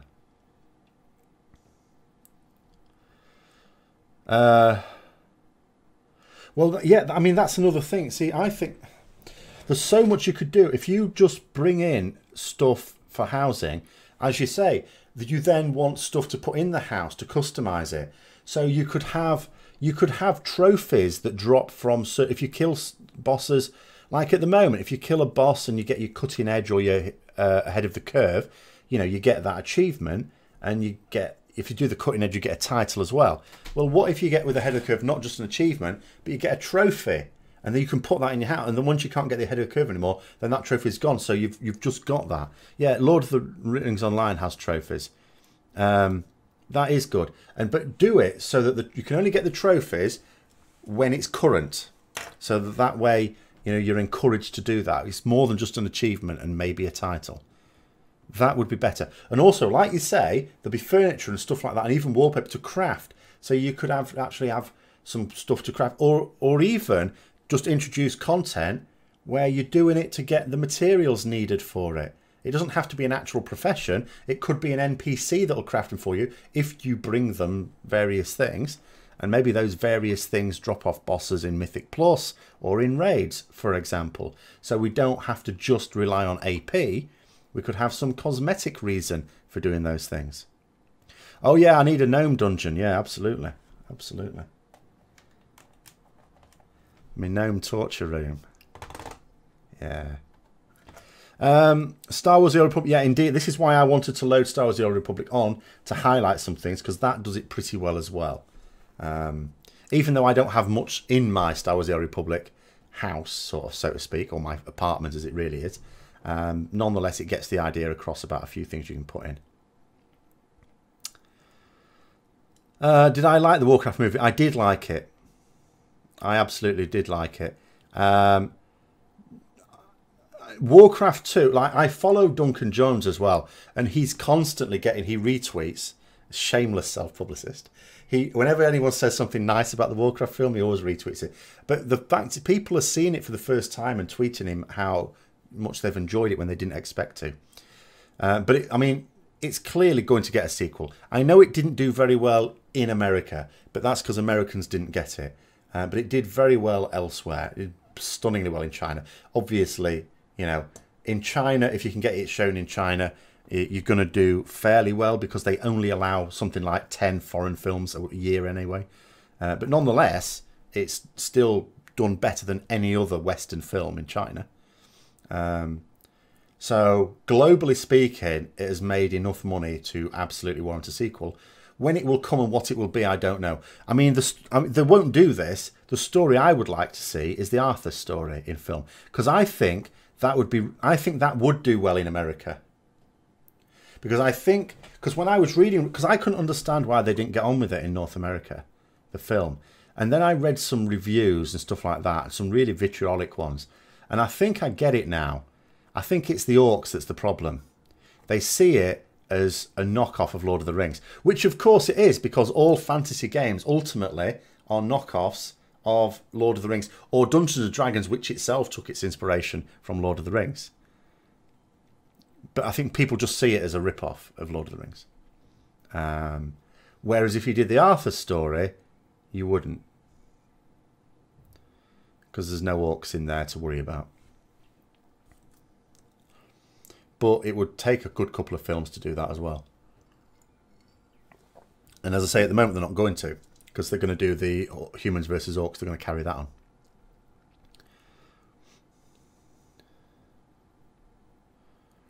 The Arthur story certainly did. It absolutely was the. I think it's probably safe to say it's the most popular storyline that Warcraft has ever come up with. Ashes of Creation. I don't know. I don't think they'd have... Well, the thing is, the developers don't need to get into bed with anyone, because that's why they're doing the crowdfunding, so that they don't have to try and raise it from another publisher or something. I don't really know how it's working exactly, the financing, but yeah, the fact that they're doing all this crowdfunding, they're obviously doing what they can to avoid being tied to a publisher that might make a load of demands that in their eyes will water down the product. What's my opinion on Destiny 2 going on Blizzard Launcher? I don't know. I am dubious about it. A lot of people are quite positive about it. I am dubious, but that's because I don't know the real reason.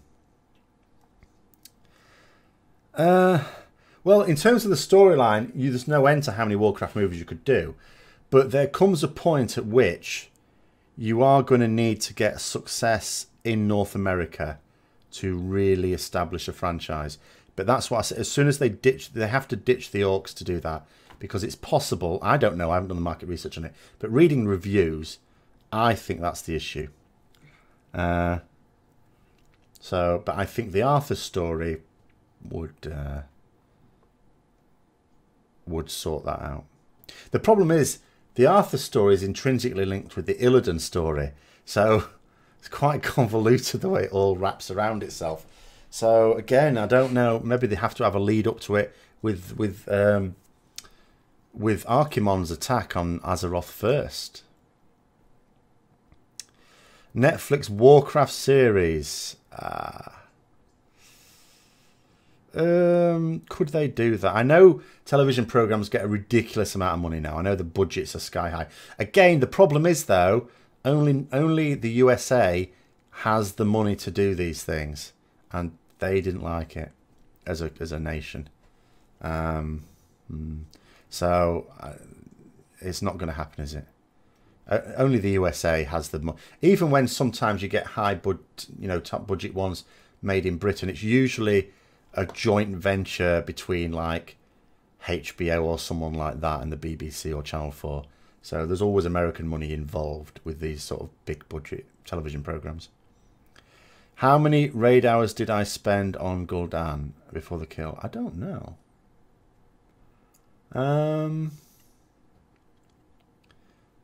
It was probably about 5 nights. Let me think.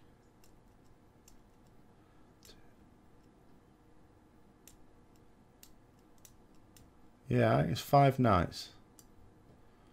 And ours are 4 hours. So maybe 20 hours.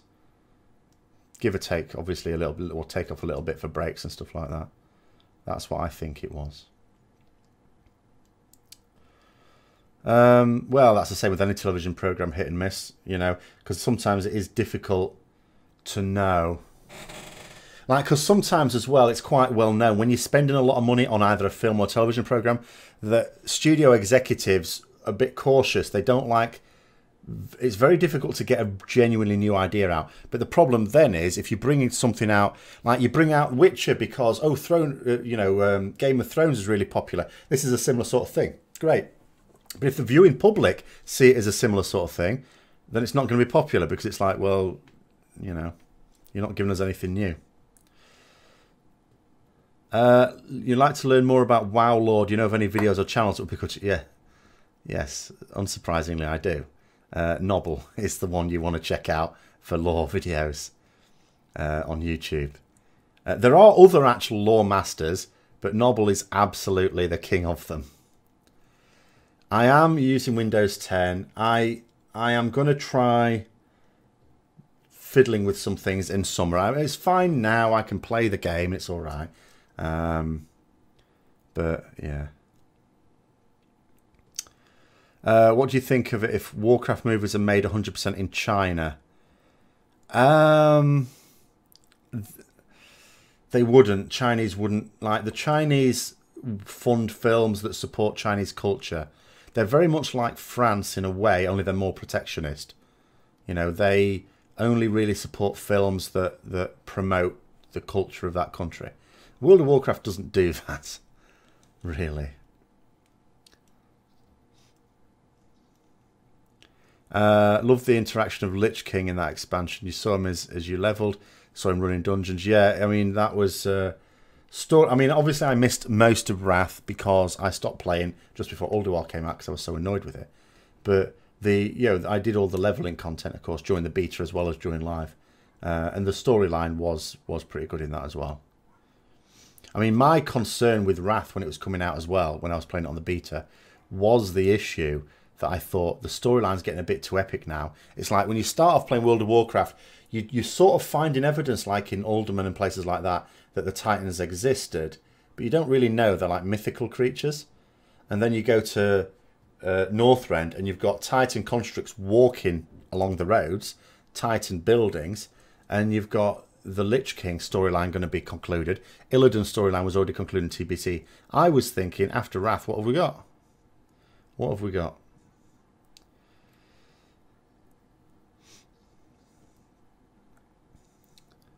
Yeah, there are other lore guys on YouTube as well. So that's what I'm saying. It's not just Nobble. There are others as well.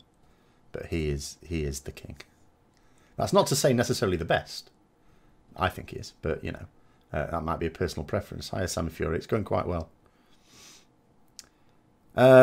Haven Games, yes. Quite sad that there won't be any others of those. But, yeah. I mean, I was planning to do some more ones this summer. Well, I was planning to do them actually last autumn, but then I lost all the work when I lost my memory stick and didn't back it up. That was silly. But I may get back onto doing some more of those this summer. How did my weekend Elder Scrolls jaunt go? I did, in terms of the stream, I did a couple of hours on it. And then I went over to do World Quests on WoW. So it was like, I was expected to do 3-hour stream. And then it ended up being 6 hours because then someone in the guild suggested doing like a night hold heroic. So I thought, well, I might as well stream that as well. So it ended up as 6 hours. It's horrendous. So obviously I wasn't going to put that up on the video, on the YouTube. But I'm not intending it being 6 hours every Saturday, just like 2 or 3. Hoping for some Scourge Forsaken lore in the next expansion. Not going to get any. I would be willing now at this point to put money on the fact it's Old Gods. The thing is, the Scourge, I don't even know what's going on with the Scourge now. I know we've had a little bit with the Death Knight campaign, but even that was just confusing. What do I feel is the most important skill a raid leader can have? To keep everyone else quiet. What level is personal performance allowed to slide? Actually, virtually none. Because you cannot have a go at people for not doing something right if you can't do it yourself. And I know when you start raid leading, because I've done it several times. When you start raid leading, after not having done it for a while or not having done it ever, your performance does slip. That is a fact. But you have to get to the point where you can do both. And it might mean a change in the way your UI is, because the focus for certain things has changed. But you have to be able to perform. Because if you can't perform, you cannot expect other people to put up with you having a go at them for not performing. You can't hide behind the, well, my performance is not so good because I'm raid leading. That doesn't wash. What's my fave ever fun, frustrating, exhilarating raid boss fight? I don't know, because like in terms of design or in terms of my experience, the best boss kill I ever had was the original Nefarian. But that's not because necessarily it was the best designed fight.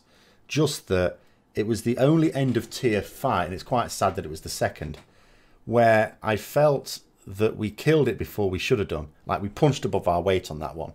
We killed it really quickly. And whereas most end of tier raid bosses, and Gul'dan Mythic was a prime example of this, it's just a sort of relief to do it. You know, it's like, it's not really elation. You just sort of really, because you know you sort of should have killed it a bit before, and it's just sort of relief. But in terms of design, Lei Shen was a really good one. Lei Shen I quite liked. The only problem with Lei Shen, I mean, from a design point of view, it was fine, was there were certain times where you got a whole DPS, which is good in a way, because again, it's one of those things where the fight becomes more difficult because some people don't have the discipline to do that, and you're just going to wipe. Also, it's quite funny having Windwalker monks flying serpent kick off the edge. That's always a good for a laugh. I did that in an alt raid once. That was hilarious. So yeah, I don't know. Oh, thank you, Kenny. Do I think the ring is Blizzard is conceding balancing the 100 here for Pallies? No, because as things stand at the moment, we probably wouldn't use that ring. So it's not actually very good compared to other DPS legendaries. It would be a different matter if it had some suitable stats on it, but it doesn't. So unless, as I said in the video that I did on it, they intend it to be separate to the other legendaries, then it's not going to be any good. But as someone's already pointed out, like as it is on the PTR at the moment, that's not the case, because it says in it the two in brackets, like unique equip blah blah blah 2, like it does on all the legendaries, because you can have 2 equipped. Have I commented on the AK nerf? I have in this stream, not officially like on a video, but I did at the beginning. I will put this on YouTube later. But yeah, I'm quite happy about it. But yes, I have commented on it. But I'm fine with it, because I'll go through it again. It really doesn't matter. As soon as you got your artifact knowledge cap, you are going to find it very, very hard to get more traits. Like, you will get them, but you'll get them really slowly. At the moment, the fact that the artifact power requirement is exponential is irrelevant, because our artifact knowledge boost is exponential as well. But when that stops, we'll just be left with the steep curve of artifact power, and then we'll get to a point where we'll think, stuff it, there's no point in doing a load of extra Mythic Plus this weekend, because we're not going to get an extra trait out of it. Any more cooking videos? Yes. The reason I haven't at the moment is because the house is a little bit of a mess. That includes the kitchen. It's not really suitable for filming. Also, I've run out of batteries on this thing because I left it on. So I need to get some more batteries. That's the lighting I use. Well, I sometimes use it for this, but I also use it for the cooking videos. So I need to do that, and then potentially catch up and do a few. Like, I still promised my alcoholic trifle recipe for my students, which I still haven't done yet, because again, same sort of thing. But yes, there are plans for more of those. I should have had loads done by now, but yeah. Guess Concordance doesn't seem so appealing compared to the older Paragon levels anyway. Well, the thing with the older Paragon levels is you could reach the end, and you can't with this. Oh yeah, 53. I mean, there's people in my guild that got 55. And it's just madness. I've got 52. I've got it now. So I'll see what happens in the raid tomorrow. Now that I've got, because obviously in the last couple of raids, some people have already had Concordance, and I haven't. So I've got it tomorrow for the raid. So we'll see.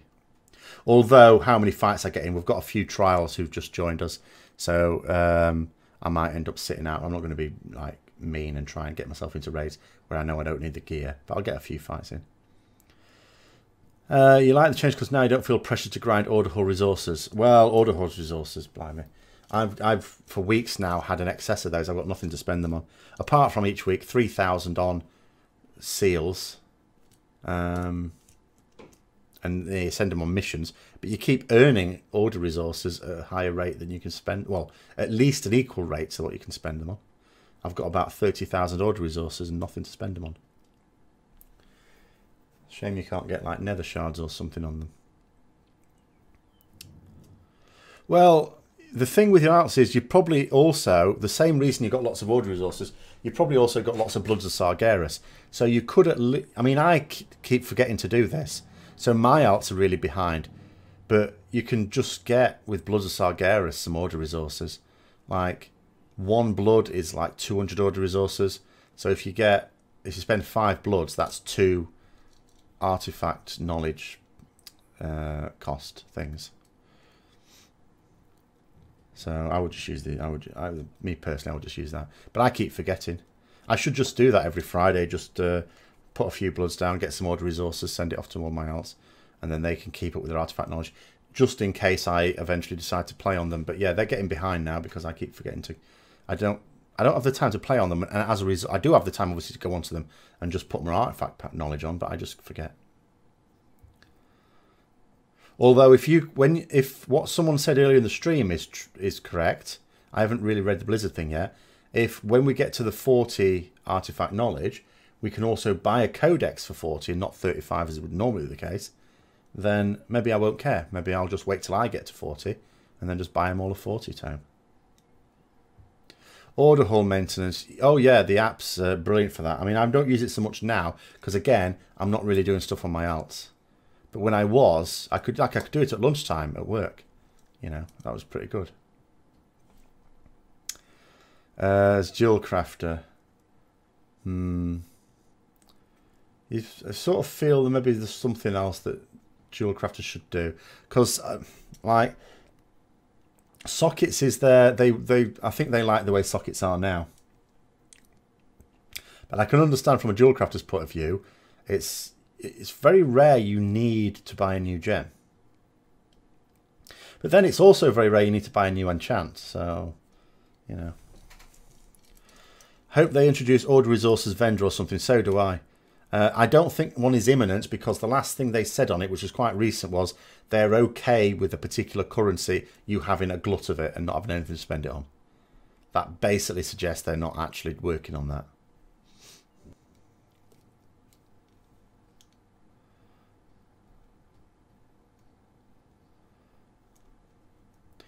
Another good thing about the app is that it's a good way, actually, even if you're at home, of upgrading your followers with the armor, because sometimes I struggle to find them in my, can't remember for my bags or my banks, and you've got to find them and search them, whereas on the app you can just click on, which you can't do in game for some reason, but you can just click on, or when you've got like, when your thing's just gone up a level of rarity, and you get an extra slot to put a follower item in, champion item in.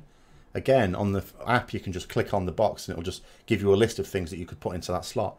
Whereas I've got to hunt through my bags and banks to try and find them otherwise.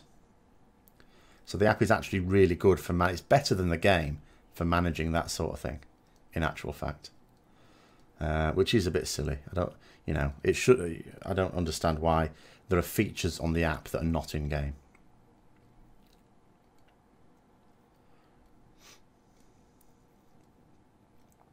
But maybe if they did have player housing, Jewel Crafters could be used to make some things for the house. What could Jewel Crafters make? I don't know. Maybe some stone gnomes for the garden.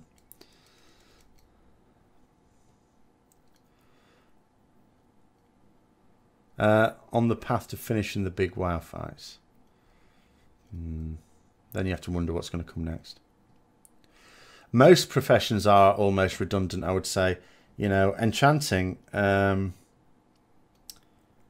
hardly ever have to. In fact, I make more enchants to turn in for the 10 Bloods of Sargeras from NPCs than I do to craft stuff onto my own gear.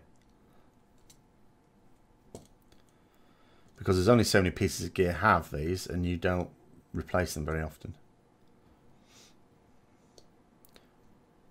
Once you're settled anyway.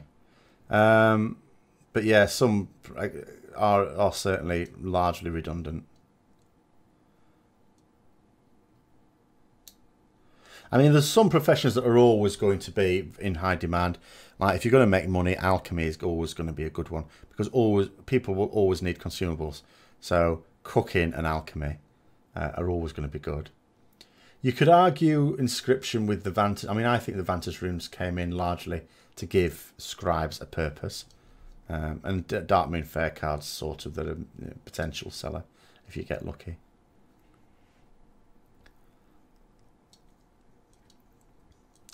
Yes, old gods.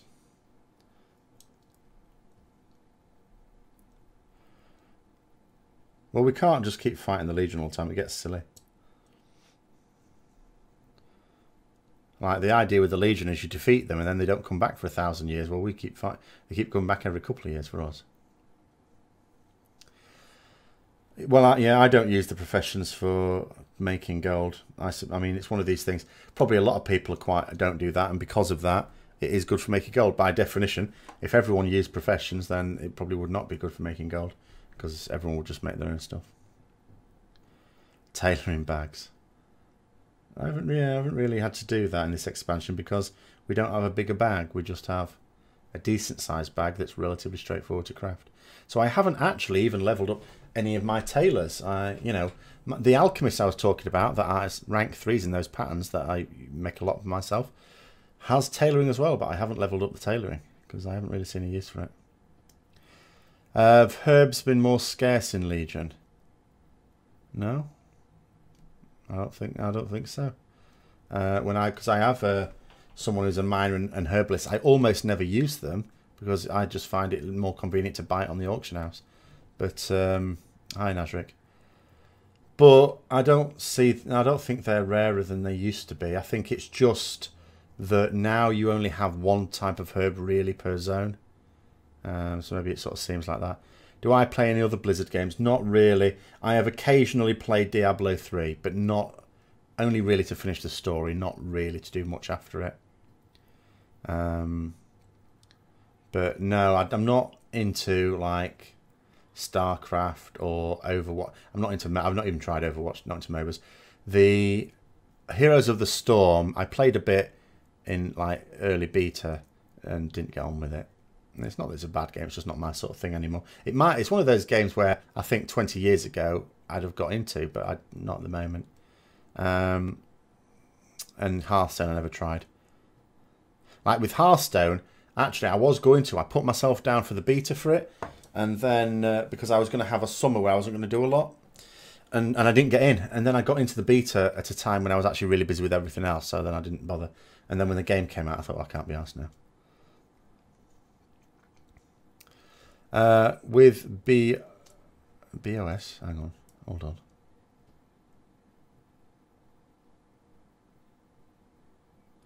Oh, say okay. Bloods of Sargeras, yeah. Penny's just dropped.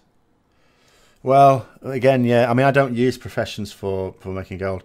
I just, when I need to make some gold, I just go onto buy a couple of WoW tokens.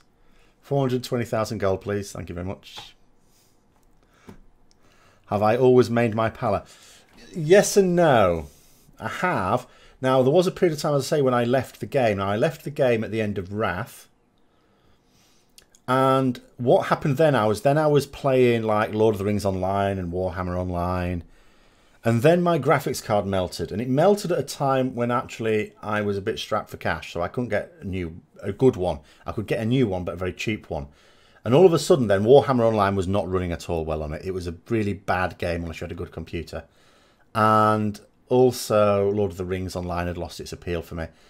And then a friend of mine said that they were starting to play World of Warcraft again, so I joined their guild. But they were Horde.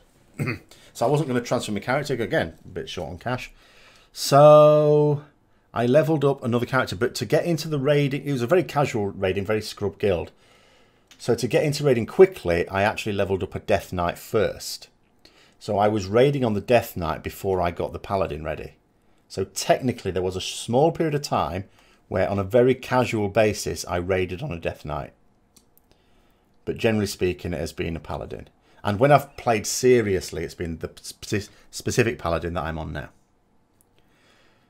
You should do a Draw My Life. I really don't have the artistic skill to draw my life. It wasn't that popular a few years ago anyway. Isn't that our fashion anymore?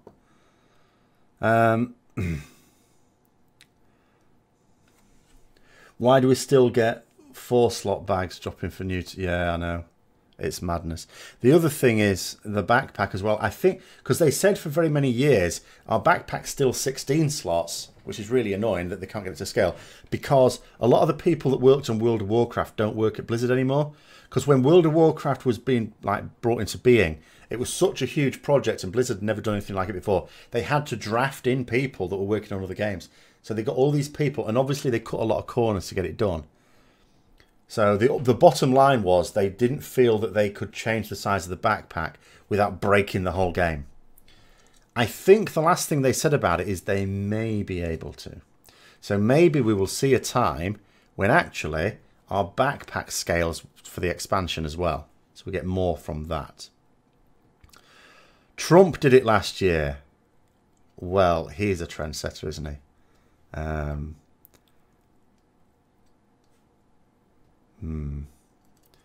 There was a... I'm not going to go political, actually. Where are we? Yeah, so... But what I would like to see at least is why don't they just add... Maybe it's a similar issue. Can they not add more slots to the bank? Because the only way of expanding our bank space is get bigger bags. But, you know, we haven't had any bigger bags for a while.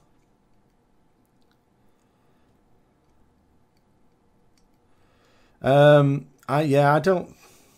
See, the one thing I do have an issue with World of Warcraft is the art. I don't like the art style. But that is here to stay. They won't change that.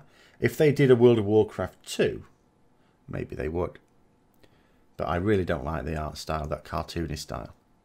But after you've played it for so long, you just sort of get used to it.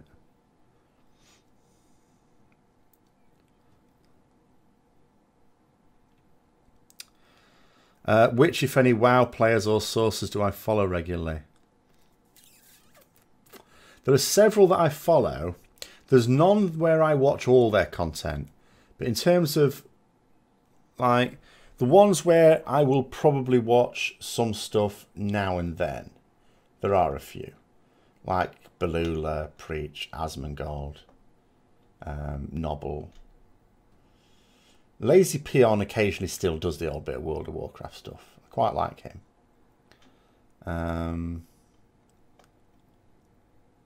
The Welsh fellow whose name...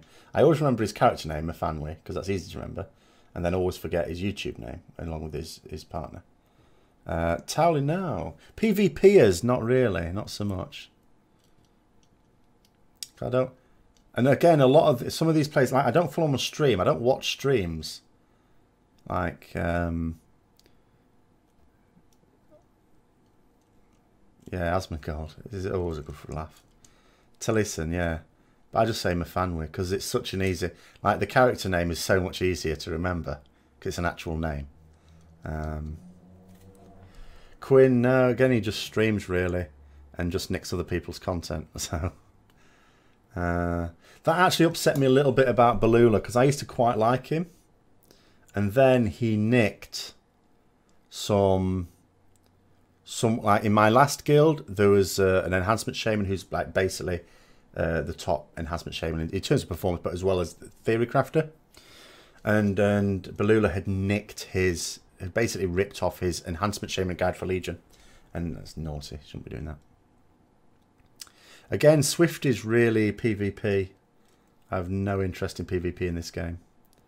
I occasionally will do some rated battlegrounds with guildies because that's, you know, as a bit of a laugh. But I don't like PvP in this game. There's other games where it's better. Very bad in WoW. Really bad. In fact, the irony is I always praise the PvP in Elder Scrolls Online. But they, with this new expansion, apparently have just introduced some forms of PvP that are actually very similar to the ones in WoW that I don't like capture the flag type stuff. And that for me isn't PvP, that's just a game, that's a sport. I did watch Az on Hillsburst Babyface, yeah. Again, it's like, mostly with these things, I don't like follow anyone avidly. I subscribe to them, which means I will see what videos they've been bringing out. And if one looks interesting, then I'll watch it.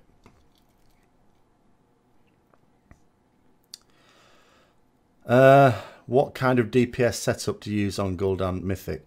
As what we had. We struggled on the eye phaser. Well, this is the thing. Like what we had two warriors. One was a dedicated Fury warrior who knows how to do a load of damage. Another one was really an arms warrior, but he changed to Fury while we were on Mythic Gul'dan, which meant he did do more damage. But he hadn't been really practicing Fury as he did put some effort into it.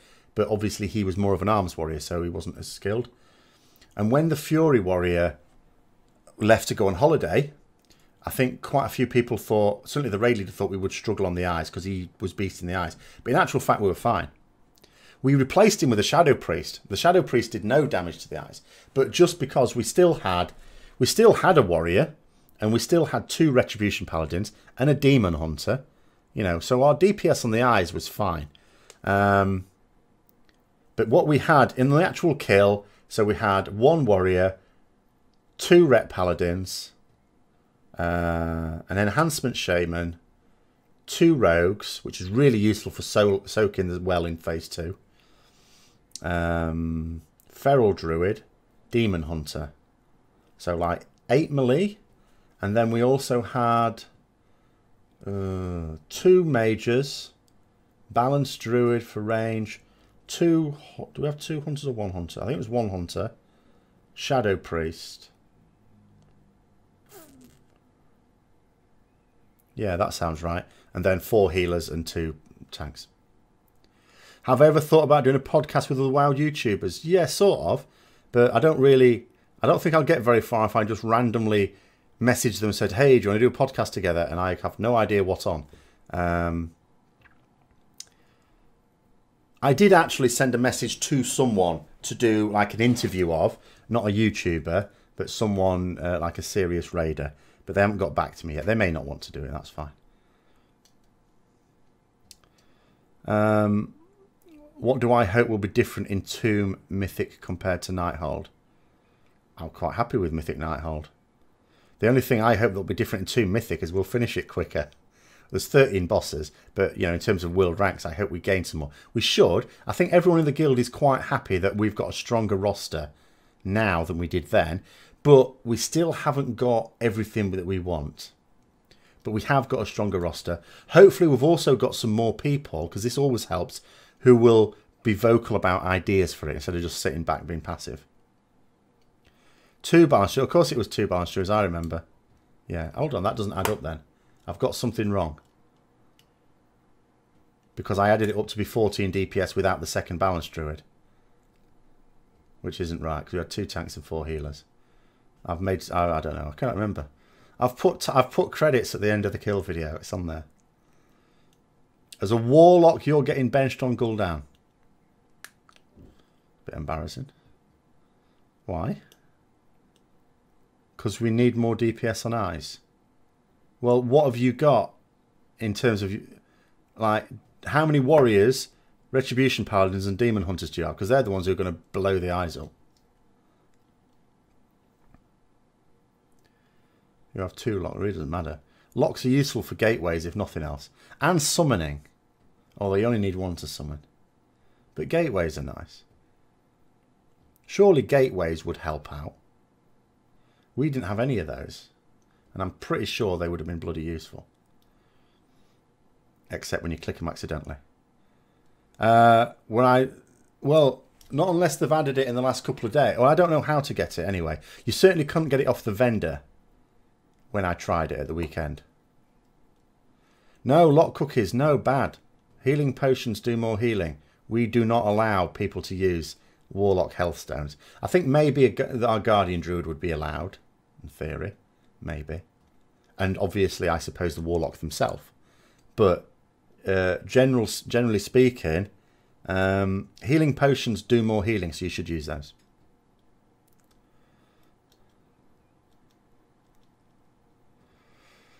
Lock gateways for Tichondrius. Earth to use them for there. It's a tiny room. Be useful on Chron. I think a lot of people have missed it. In fact, we haven't had a Warlock on Chronomatic Anomaly. Because the people who have to go... I think that's probably what's got me out of having to do the ads. Because I'm so slow. I'm too slow to get there and back. I think that's what's got me out of it the past few weeks. But, yeah, people have had the right ump on having to go and do ads with no Warlock gateway to get them back again. Have I read any Terry Pratchett? Yeah, not loads, though. I read a few of them while I was at university, and that's like... a while ago now. 20 years ago now. So, I only read a few. I saw one TV special that they made, and I can't remember the name of it. And that was a long time ago as well. Gateways are useful in a lot of fights, as long as there's no phase in the fight where it will suddenly jump you into shit, or where you'd accidentally click it. The accidental gateway click is a nightmare, especially where the other end of the gateway is underneath the boss. That's always to be avoided. But there are certainly fights where they're useful. Obviously, Croesus is another good one, even though you manage without. But, you know, why manage when you can actually have something to get you out really quickly? I'm not sure on Star Augur that I would like gateways. I think they could be as much trouble as help. You know, you don't want to use them and get yourself punted into the I-beam.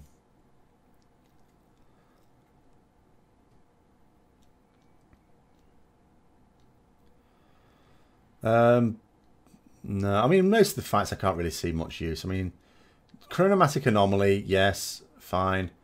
Maybe Triliax, possibly.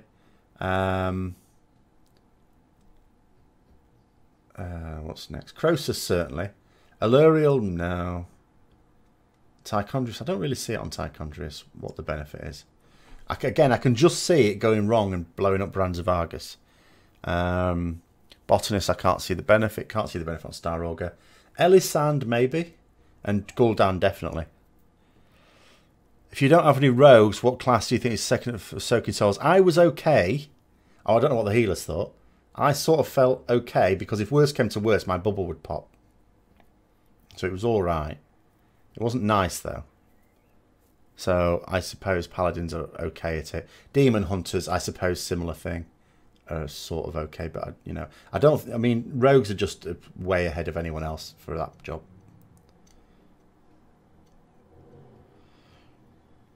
What is my favourite top 5 raid bosses? I don't know. I would have to think about that one. And again, it would have to depend on what criteria you assign to it. Is it the ones I enjoyed the most, or just the ones that I thought were the best design? Because that would be a different thing. I remember falling off the Croesus bridge because I was busy telling everyone not to fall off the Croesus bridge and then forgot to move myself. Why are rogues so good at soaking souls? Because they have a defensive ability that they can, leeching poison. I thought they were using feint. Apparently, it's better to use leeching poison, which means they can heal themselves up with it. And obviously, they have cloak for if things get a bit sticky as well. Why don't we see range classes doing it? Because, well, some range classes can do it. Like, we did have, I think, in the last phase, before we got our 2... Because for most of the progress, we only had 1 rogue. Then we just had 2 for the kill. But we were using, like, Shadow Priests and stuff like that to soak it on the last one. Warlock, I guess, would be quite good at it, yeah. Yeah, I guess a Warlock would be good. Yeah, say that, and then they might decide to put 2 Warlocks back in again. But anyway, as we seem to be steering into like non-WoW topics now, as interesting as physics is, because that's what I spent a good few years studying. Oh, go quickly. No, you would get no help with your coursework. You'd be told exactly what I tell my students. Get it yourself. Get it done yourself. Yeah. Okay. But anyway, well, MMO Champion have a blue tracker. I'm sure where it actually is on the North American forums, but a link to it I'm sure is on MMO Champion. That's where I'll go now. So I'm going to call it there. Thanks for coming. So that's about 2.5 hours again. I will put up an edited version. I'll cut off the top and tail as usual and stick it on YouTube. That may take a while. It's a long one, but it should be up even if I have to leave it going all evening. So anyway, see you later. Thanks for coming.